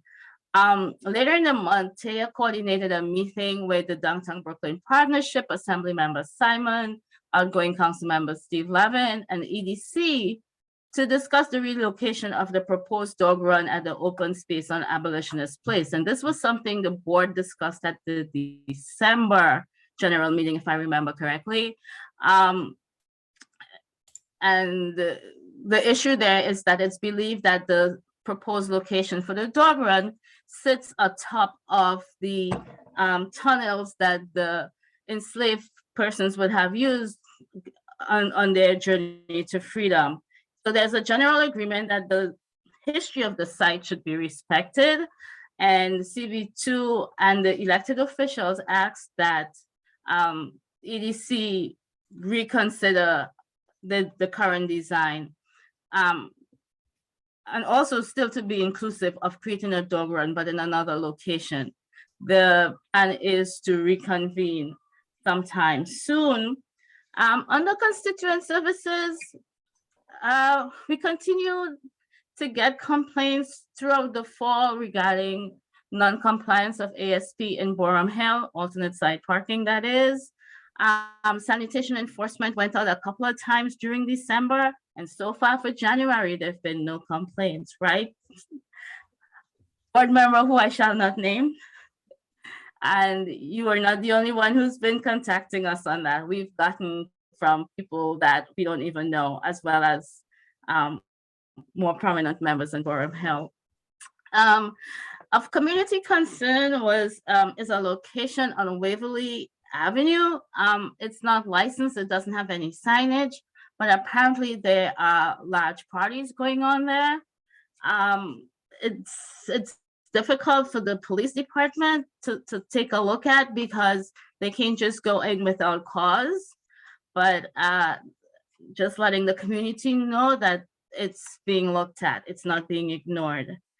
And I just want to say, the pandemic broke the city's resistance to us using Google tools, and the office has been able to take full advantage of that in the last year by creating the board drives and the public drives, which have really worked to increase transparency.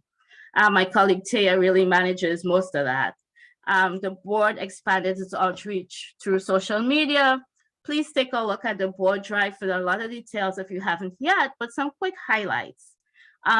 Views of the public drive tripled over the last year. The live calendar rolled out in March last year with 938 views. Just want you to know that it hit over 10,000 views in December.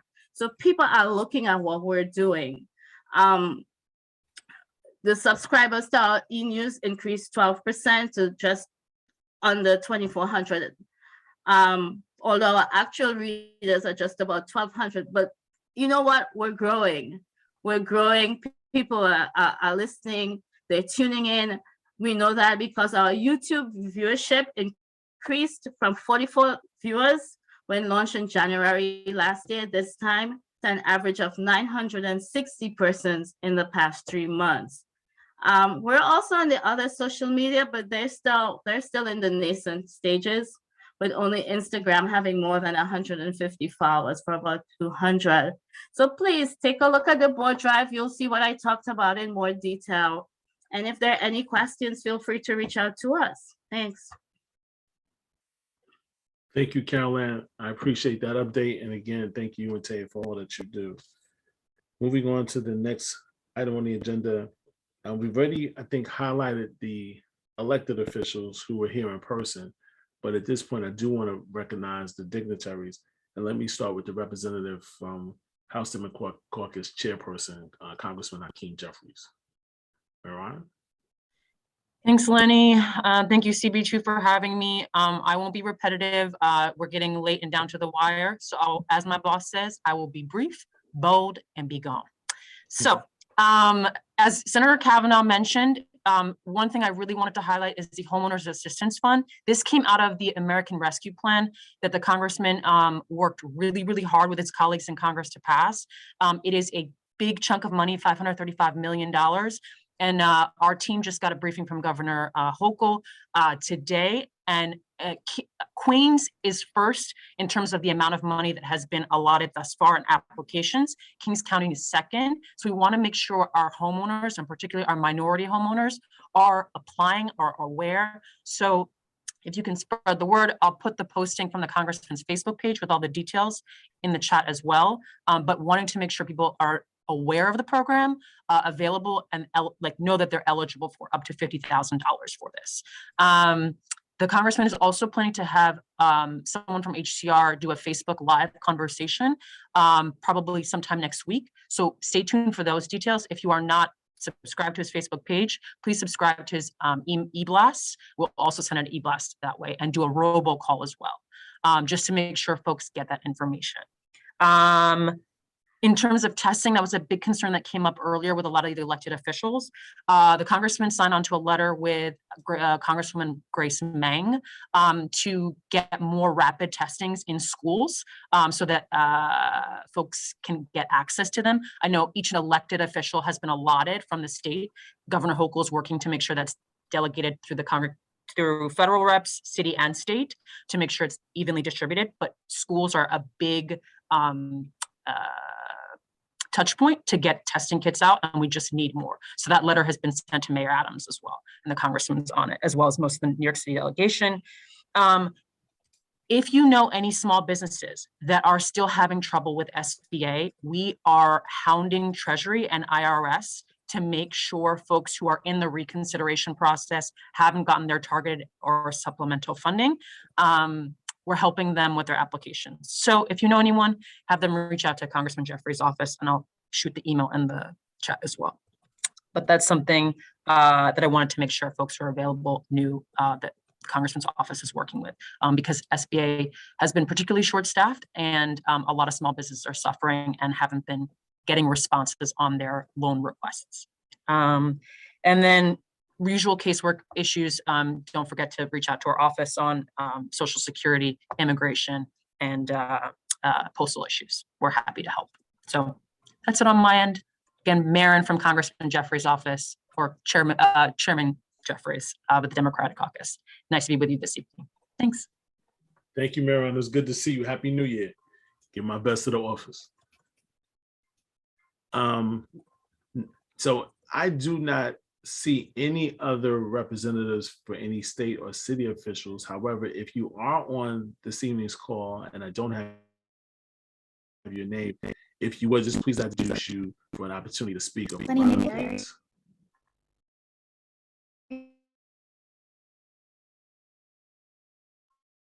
Is on from the Comptroller's office. So thank you, Nicholas, for putting your name in the chat. I appreciate it. The floor is yours.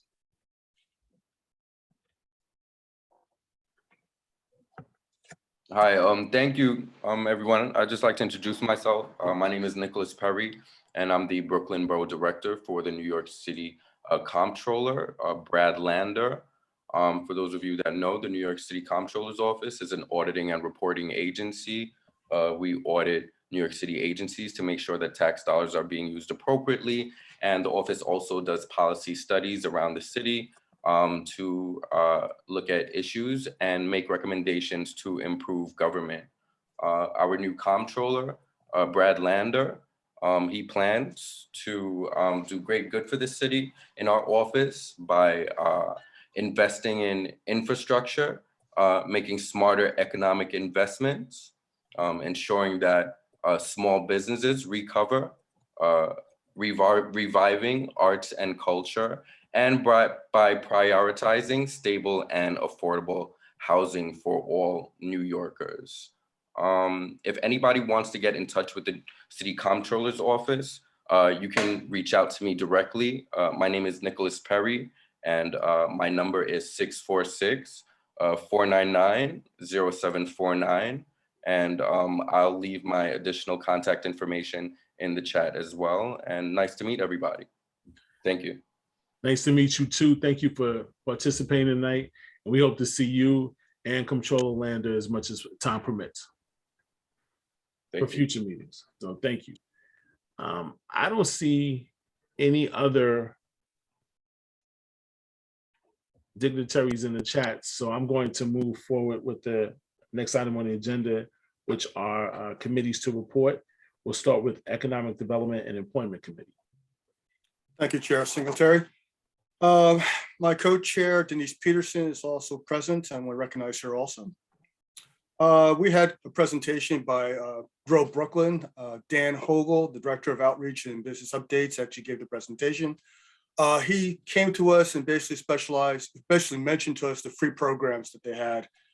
He was talking about free tax preparations. One of the things about that he mentioned was there was because of COVID, you could either drop it off or you could actually do remote options as far as being online to actually do your tax preparations. There is a cap, however, on who can actually do that. You'd have to reach out and contact them. They'll let you know that. He also mentioned they're working with student loans. Basically, he was talking about deferment of payments, how you could actually arrange that, or actually have loan forgiveness for student loans.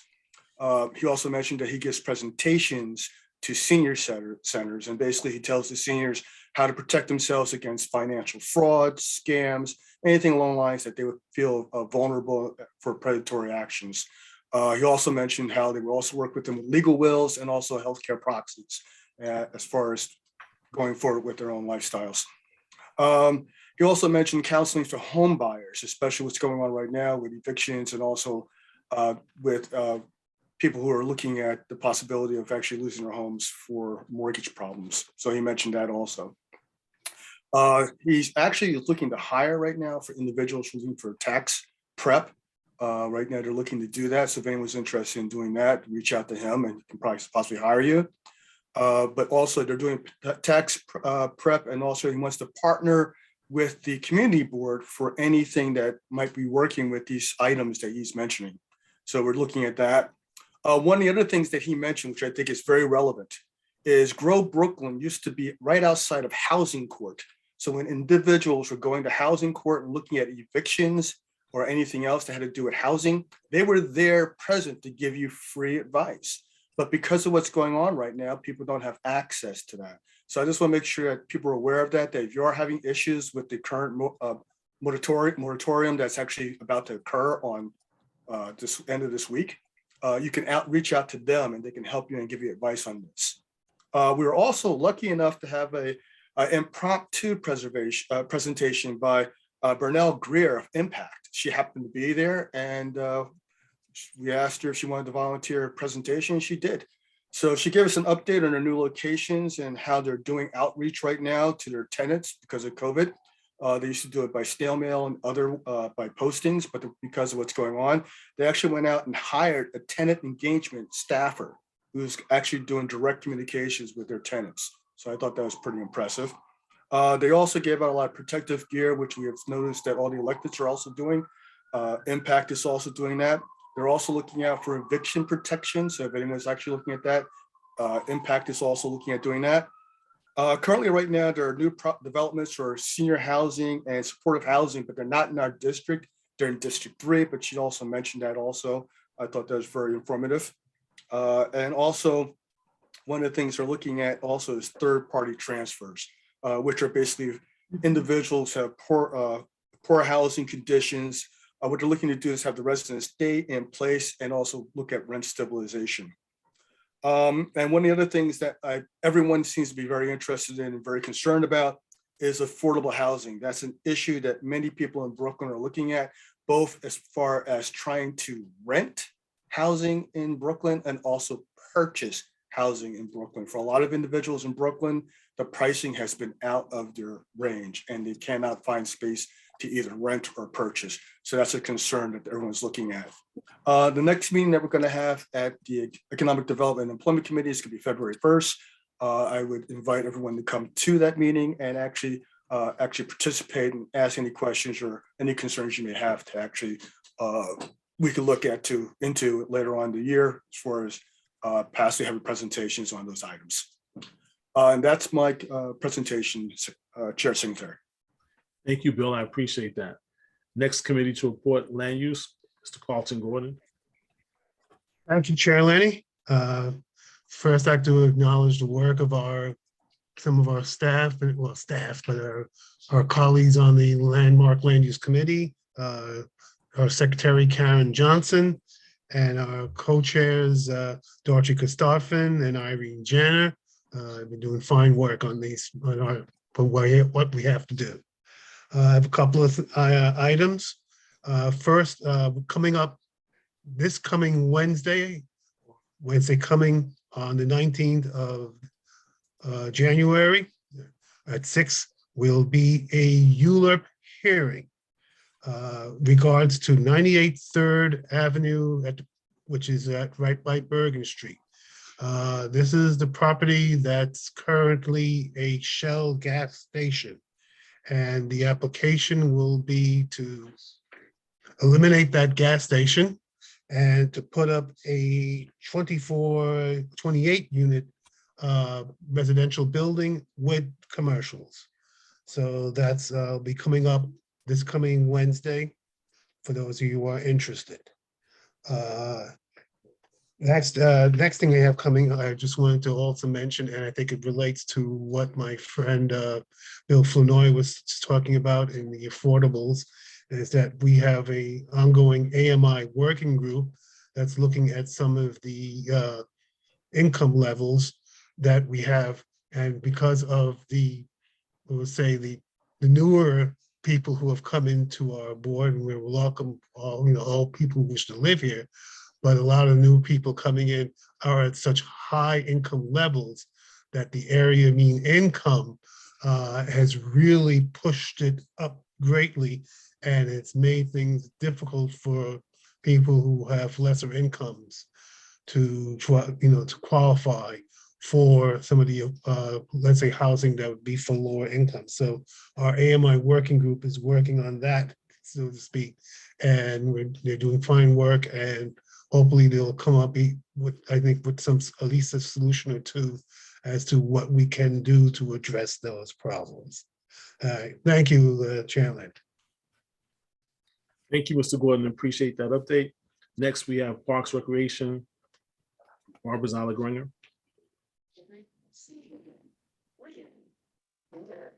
Thank you, Chair Singletary. Good evening, everyone, and welcome. My co-chair is Andrew Lastawecki. I know he was having technical problems this evening. I'm not sure if he's able to resolve them. We met the other evening, and we spent a good amount of time talking about the committee, perhaps sort of the structure of the committee, the process of the committee, and perhaps we're going to do an initiative now to look at what other community boards do concerning their Parks Committee, where the Parks Committee is connected to other types of subjects, and with the idea of making some sort of recommendation to the community board about the role of the Parks Committee. I will tell you, so far, I've seen a number of Parks committees work with cultural affairs, they work with sanitation, and environment also seems to be a major issue. And I think some of those things are readily understandable to see the nexus between those. So we're going to be working on that over the next month, and we'll keep the board posted. We're talking about climate change and composting. And we did hear that one of our committee members, Suzanne Quint, mentioned that construction has started on the Susan Smith McKinney Park, formerly Brooklyn Bridge Park 2. And Suzanne is being very supportive and looking to help that park create a friends group. So if anyone is interested in that and getting involved in that, please contact the board office, and they'll give you some information. Our next meeting, I believe, is on Valentine's Day. So what could be sweeter than talking about the parks and where you might take a favored person for a stroll. So please join us then. I think that's about it. And thank you.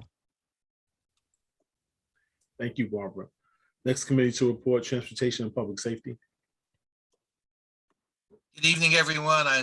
Like everyone, I want to wish everyone a happy and healthy New Year, and a healthy New Year, given what's going on around here in the health way. I'm Sid Meyer, I'm the chair. I don't have a co-chair. John Quint is the secretary, but we have a very involved and lively committee with lively and sometimes long meetings, but they are interesting and a lot of fun. We had two presentations at our last committee. We had from the Downtown Brooklyn Partnership and about the downtown Brooklyn realm, mostly from the area from Skirmahorn and Fulton, from the Borum Hill Brooklyn Bridge entrance to the other end on the east side. The presentation updated us on what was happening with the Brooklyn realm, about making the changes that were going to be presented to the board. At that point, they did not present any additional changes, but they did announce that they were looking at adding a bike lane that would continue southbound from its end now at Johnson Street to Atlantic Avenue. And they talked about using the left Manhattan bound lane to be the bike lane, and people raised, and I raised, that right now that's populated by permit parkers, and that's going to be a continuing problem. They are not proposing that any streets will be closed. They are proposing that some parking may be removed, but it has not been presented to the board yet, so there was no vote taken. So we hope when they come back with specific proposals that will be discussed, we raise some issues with them for them to look at. And that was an interesting discussion. After that, we had the presentation concerning Appeline's Garden. Again, it was an information presentation. Appeline's Garden would take a portion of the roadway on Gates between Vanderbilt and Fulton and turn it into a park mall kind of place. There was a lively discussion of this. There were over 40 witnesses because it was a public. We did it with the public 40-minute discussion. We received many letters. We received a lot of discussion. And you can see there we call now Gateway Plaza. The Gateway Triangle would become, that's part of the street would be closed, and that the rest of it would be a park triangle in honor of the young woman, the baby, frankly, who was killed by a wrong-way driver. And it was an interesting discussion, very sad discussion, in fact, that went. So there would be more. It hasn't been formally presented to the board. Was it just a concept? Some of the community raised the issue about losing additional parking, and we will hope that the Department of Transportation finds replacement parking if they take parking away. And That is what you see the concept that is there at this point. It's a concept, and as I point out, it's called Applene's Garden Plaza. Hopefully they'll be able to come back with a formal proposal that will go to the board. Our next meeting is on January 20th. That's correct. At the time, we're going to be discussing, because we don't have any presentations planned for that meeting, but we're going to be discussing what's happening in the community. We're going to try to see if we can set an agenda, to try to figure out an agenda with goals, with deliverables, so we can begin discussing what needs to be done for the community, whether it's transit, whether it's police, whether it's anything related to our committee's charter, which is transportation and public safety. So I urge people when they come to think about what we want to try to do for the future. We want to try to set goals. We want to try to set an agenda. We want to talk about statistics, what's happening, so that we know exactly what's going on, and that we can use what we're doing over the next 6 months as part of that agenda to work for into the budget process, so that this will fit in smoothly, so that we can budget things, we can capital items, expense items, so that we'll be able to do it for the future.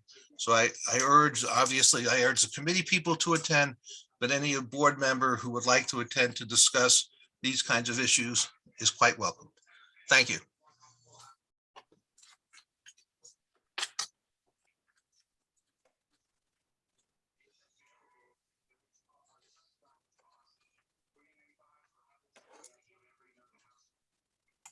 Thank you, Sid.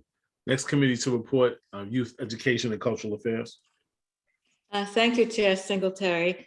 I'm joined by Dorothea Thompson Manning, my co-chair, and our new secretary, Madison Chung. Congratulations.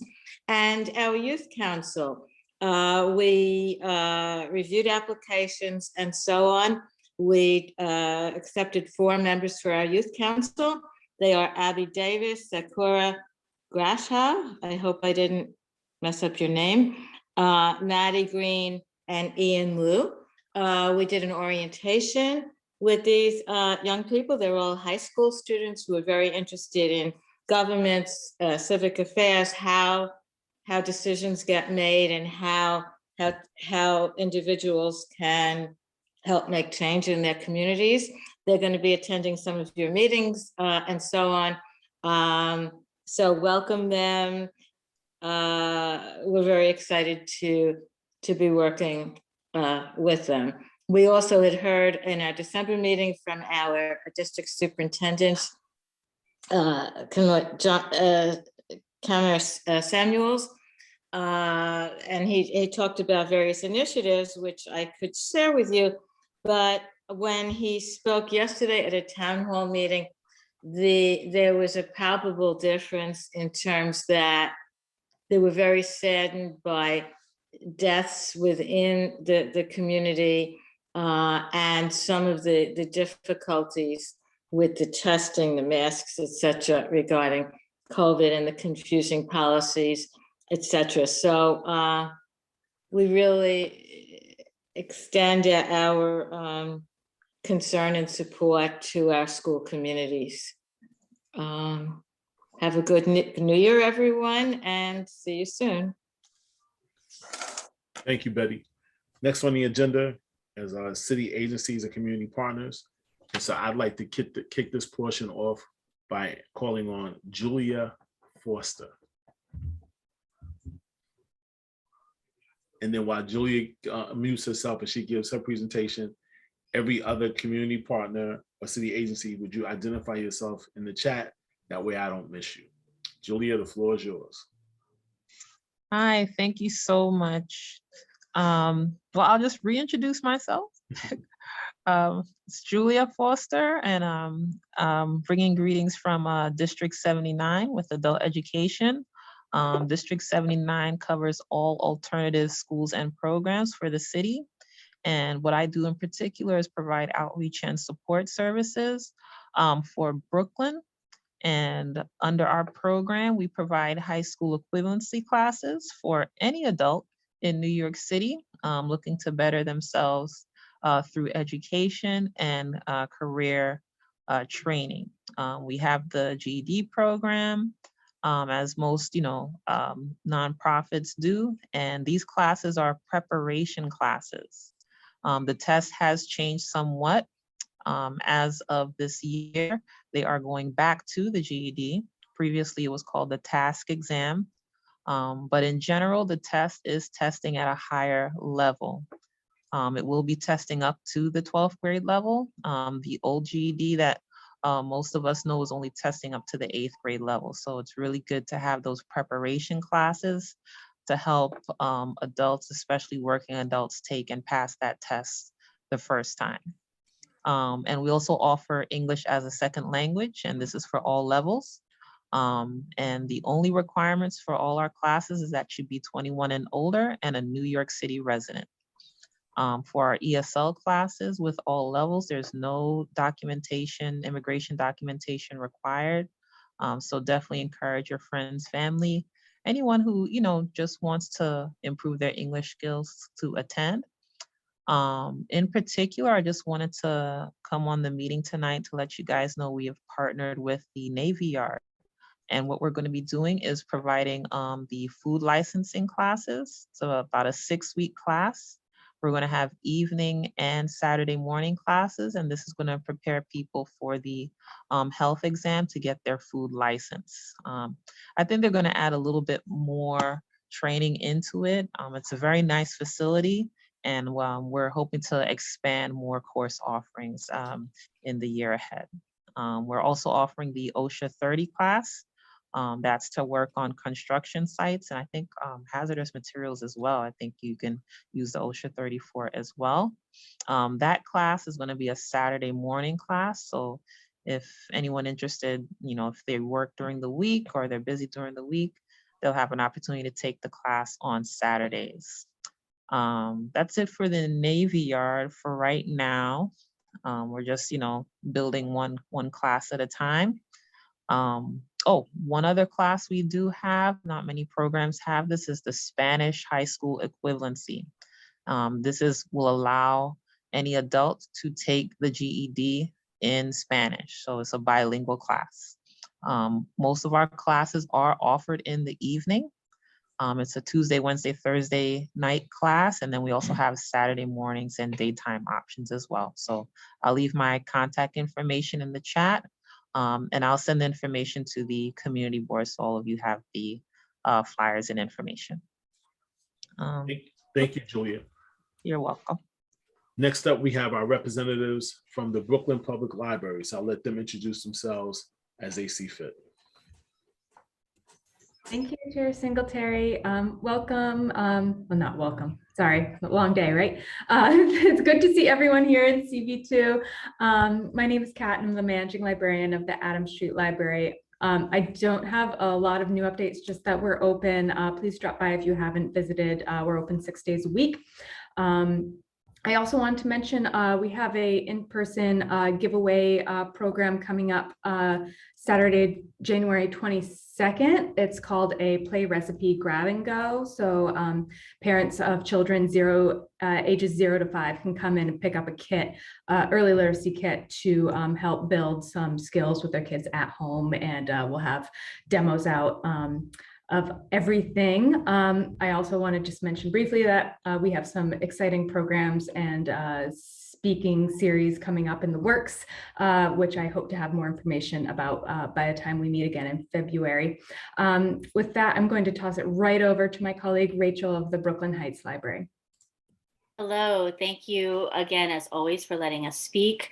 I am Rachel Tiemann, the managing librarian of the Brooklyn Heights Library.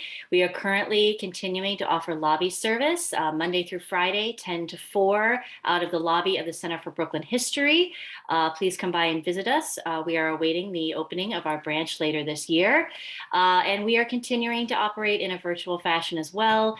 Our adult librarian continues to have a very popular book club that meets it'll be meeting the first Wednesday of next month, the wrong end of the telescope. So if you're interested, please do It was my daughter.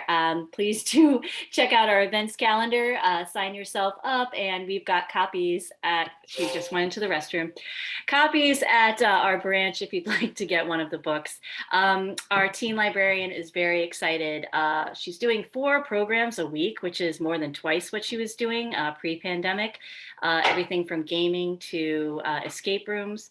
And we are also looking forward to a fun collaboration with the coordinator of exhibits with Center for Brooklyn History. We're going to be doing some grab and go kits all about all things Brooklyn, taking our expertise with all things children's crafts and their expertise with all things Brooklyn to do some fun grab and go kits. And we look forward to that next February or this February.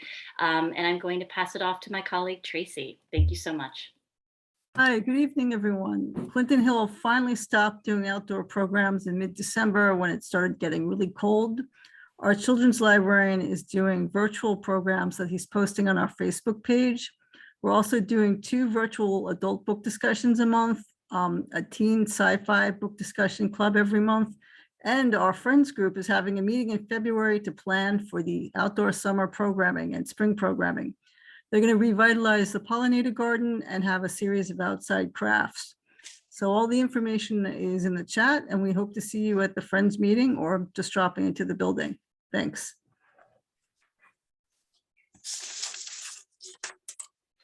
Is that it from the library? All right, great. Thank you as always.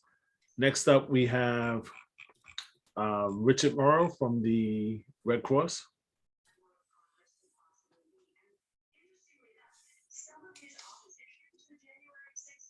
Thank you, Chairman. I gotta figure. Oh, there we go. Thank you, Chairman Singletary, and good evening. My name is Richard Morrow, and I'm the Greater New York Red Cross Community Relations Ambassador for Community Board 2. I wanted to bring you up to date on what's happening in the Bronx with our neighbors there. Since Monday at Monroe College, our volunteers have been working one-on-one with residents at a service center set up by the New York City Emergency Management. Our assistance includes food, health assistance, supplies, and emotional support. Specifically, we've registered 79 families, 326 individuals, 208 adults, and 117 children. We've served 711 meals. We've housed 160 adults and 58 children. We've distributed 102 relief items, including blankets and fire cleanup kits. Provided more than 96 individual care contacts to help people with medical, emotional, and spiritual support. Our teams will continue supporting this community in the days and weeks to come. Around the country, though, there are 39 disaster relief operations going on, most in the mid-Atlantic states and coastal areas. All are climate change related. Through our virtual programs, we can help you in our community. Our courses are free. With the easing of the COVID restrictions, our home fire alarm installation program is back. If you know someone who is in need of one, please contact us at our website, redcross.org, for details and to view our programs. Thank you for this opportunity to speak with you. I'd like to wish you a joyous and healthy 2022. Thank you, Richard. Next up is Ethan Mulligan to Brooklyn Navy Yard. Thank you, Chair Singletary. Happy New Year, everybody. I'll be brief. I know we had all those luminaries earlier. It's great information, but I'm sure you all want to get to the rest of your evening. I'm just going to give some updates based on things that are going on in the yard that have changed a little with Omicron. First, I did just want to say thank you to Tracy, I think it was, who brought up the partnership on the food licensing program. And just in that vein, I'll mention something on the educational front. We are looking to bring back our school programs this year. Obviously, because of COVID, they've been off the grid for a little bit. So I was asked to put the word out for any principals or vice principals of elementary schools. We're looking to K through 5, and they would help us do a focus group where we would talk about the curriculum, what we're going to present, how we're going to present it, the methods, the modes, now that somewhat virtual, somewhat in person. So I've been promised it's a fun focus group. So I'll put my contact information in the chat after this, and you can reach out if you're a principal or vice principal K to 5 to be interested in working on curriculum development with us for the yard. Next thing I'll mention is some Omicron friendly programming. The art and object walk is still up, the vinyl wrap on the fence line. So that goes from, that's on Flushing between North Elliott and Vanderbilt. So if you want to head down, check that out. Talks about the history of innovation, entrepreneurship, artists, designers, all the stuff that's been done at the yard all the way back before the Navy was there, while the Navy was there, and now in our current iteration without the Navy. So there's great pictures on the fence line. If you're a visual person, there's great text you can read. It's going to be a little cold down on Flushing. You're close to Wallabout Bay. So bundle up, but you can go on and walk with your mask on or off, I guess, personal preference, and be outside and learn a lot about the yard.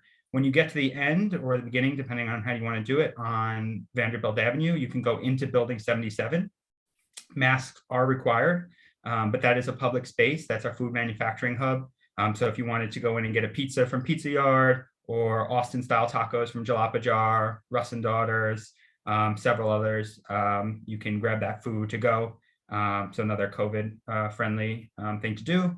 If you want to continue on through Building 77 and go out into the yard, there's only 2 ways to do that. Tell the concierge you're going to the ferry, and you can walk and take the ferry. We're on the Astoria line. That'll get you to Wall Street in one stop, or also to Midtown Manhattan, Queens, even Roosevelt Island. So you can jump on that ferry, or you can come on a tour with Turnstile Tours, who are great. They know all the history of the yard, all the current stuff. So they have 2 upcoming tours. So I'm just going to put in the chat is the first one with the food businesses. And now I'm just putting in the tours, and you can come for Turnstile has different ones depending on the time of year, but the ones that are up right now, there's going to be a past, present, and future walking tour. That's on Saturday, the 22nd at 1 p.m. And then there is going to be, the second one is the Yard and World War II walking tour. And that I believe is February 6th at 1 p.m. as well. And then the last thing I'm going to mention is the Employment Center. I'm not going to bore you. I know we've talked a lot about the great jobs that are at the yard. The Employment Center has gone back to all virtual programming. So there are 2 information sessions on Tuesdays at 10 a.m. and 2 p.m. are both virtual now. They had gone back to 1 in person, 1 virtual. So if you go to the link there for the Employment Center, sign up for the 10 a.m. or the 2 p.m. on Tuesdays, learn about all the different positions available at the yard, the different companies. And once folks do that and get into the talent pool, the Employment Center also offers one-on-one career coaching. So just another way to get connected at the yard. Hope you all stay healthy as we can be, and I will see you in February. Thank you, Ethan. Next, we have Stephen William, Taxi Limousine Commission's Accessible Dispatch Program. Thank you, Chair Singletary. I'll be very brief. Thank you so much. I represent the Accessible Dispatch Program, which is a program that's wheelchair accessible. These are taxi cabs that can hold wheelchairs and scooters and walkers. It's available 24 hours a day in all the 5 boroughs. No enrollment is necessary. Everybody's eligible. Passengers, you only pay the metered fare of the TLC. So even though you get a larger car and the drivers are trained to assist you in and out of the vehicle safely, you still pay the same exact fare. You can access the program by calling our 24-hour dispatch call center. You can use our mobile app to set trips, or you can go to our website. And what I'll do is I will put the website information in the chat, and also we will email your district tomorrow morning. Thank you so much, Chair Singletary. Thank you. Next up, we have Ellen Lazinski. I hope I'm saying that right. From the Brooklyn Academy of Music. Yes, you said that perfectly. Thank you. And thank you for allowing me to speak tonight. I just wanted to quickly flag for everyone that this Monday, we are returning to the Opera House with the 36th annual celebration of Martin Luther King. We will be at 30 Lafayette in person. Dr. N.Perry is the keynote speaker this year. The program starts at 10:30 in the morning. In addition to the keynote speech and speeches by other dignitaries, we're also offering a whole slate of programming around our campus that day, including a free film, a free dance performance at 3 p.m., a And online, we're also going to be live streaming everything in addition to offering BAM Kids programming live streaming online. So if you want to come in person, if you're comfortable with that, we're happy to welcome you to the Opera House. But if you prefer to live stream from home, we'd love to see you there as well. Thank you. Thank you. I'm trying to see, am I missing anyone? I think I got all of our community partners for this evening. And I thank you all for sitting through the presentation and the dignitaries who spoke. So the next item on our agenda is other board business. Are there any board members who have any items that they'd like to bring up that we've not already touched upon, or things that can't wait for committee?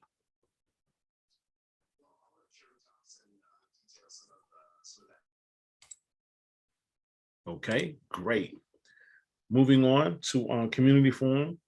Here's where members who are not part of the community board, not members of or representatives of any stakeholder group that's not already been called, or elected officials have an opportunity to speak or bring items to our attention. I ask that you keep your comments to 2 minutes, but if should you like to speak, please announce yourself, and the floor is open for community forum.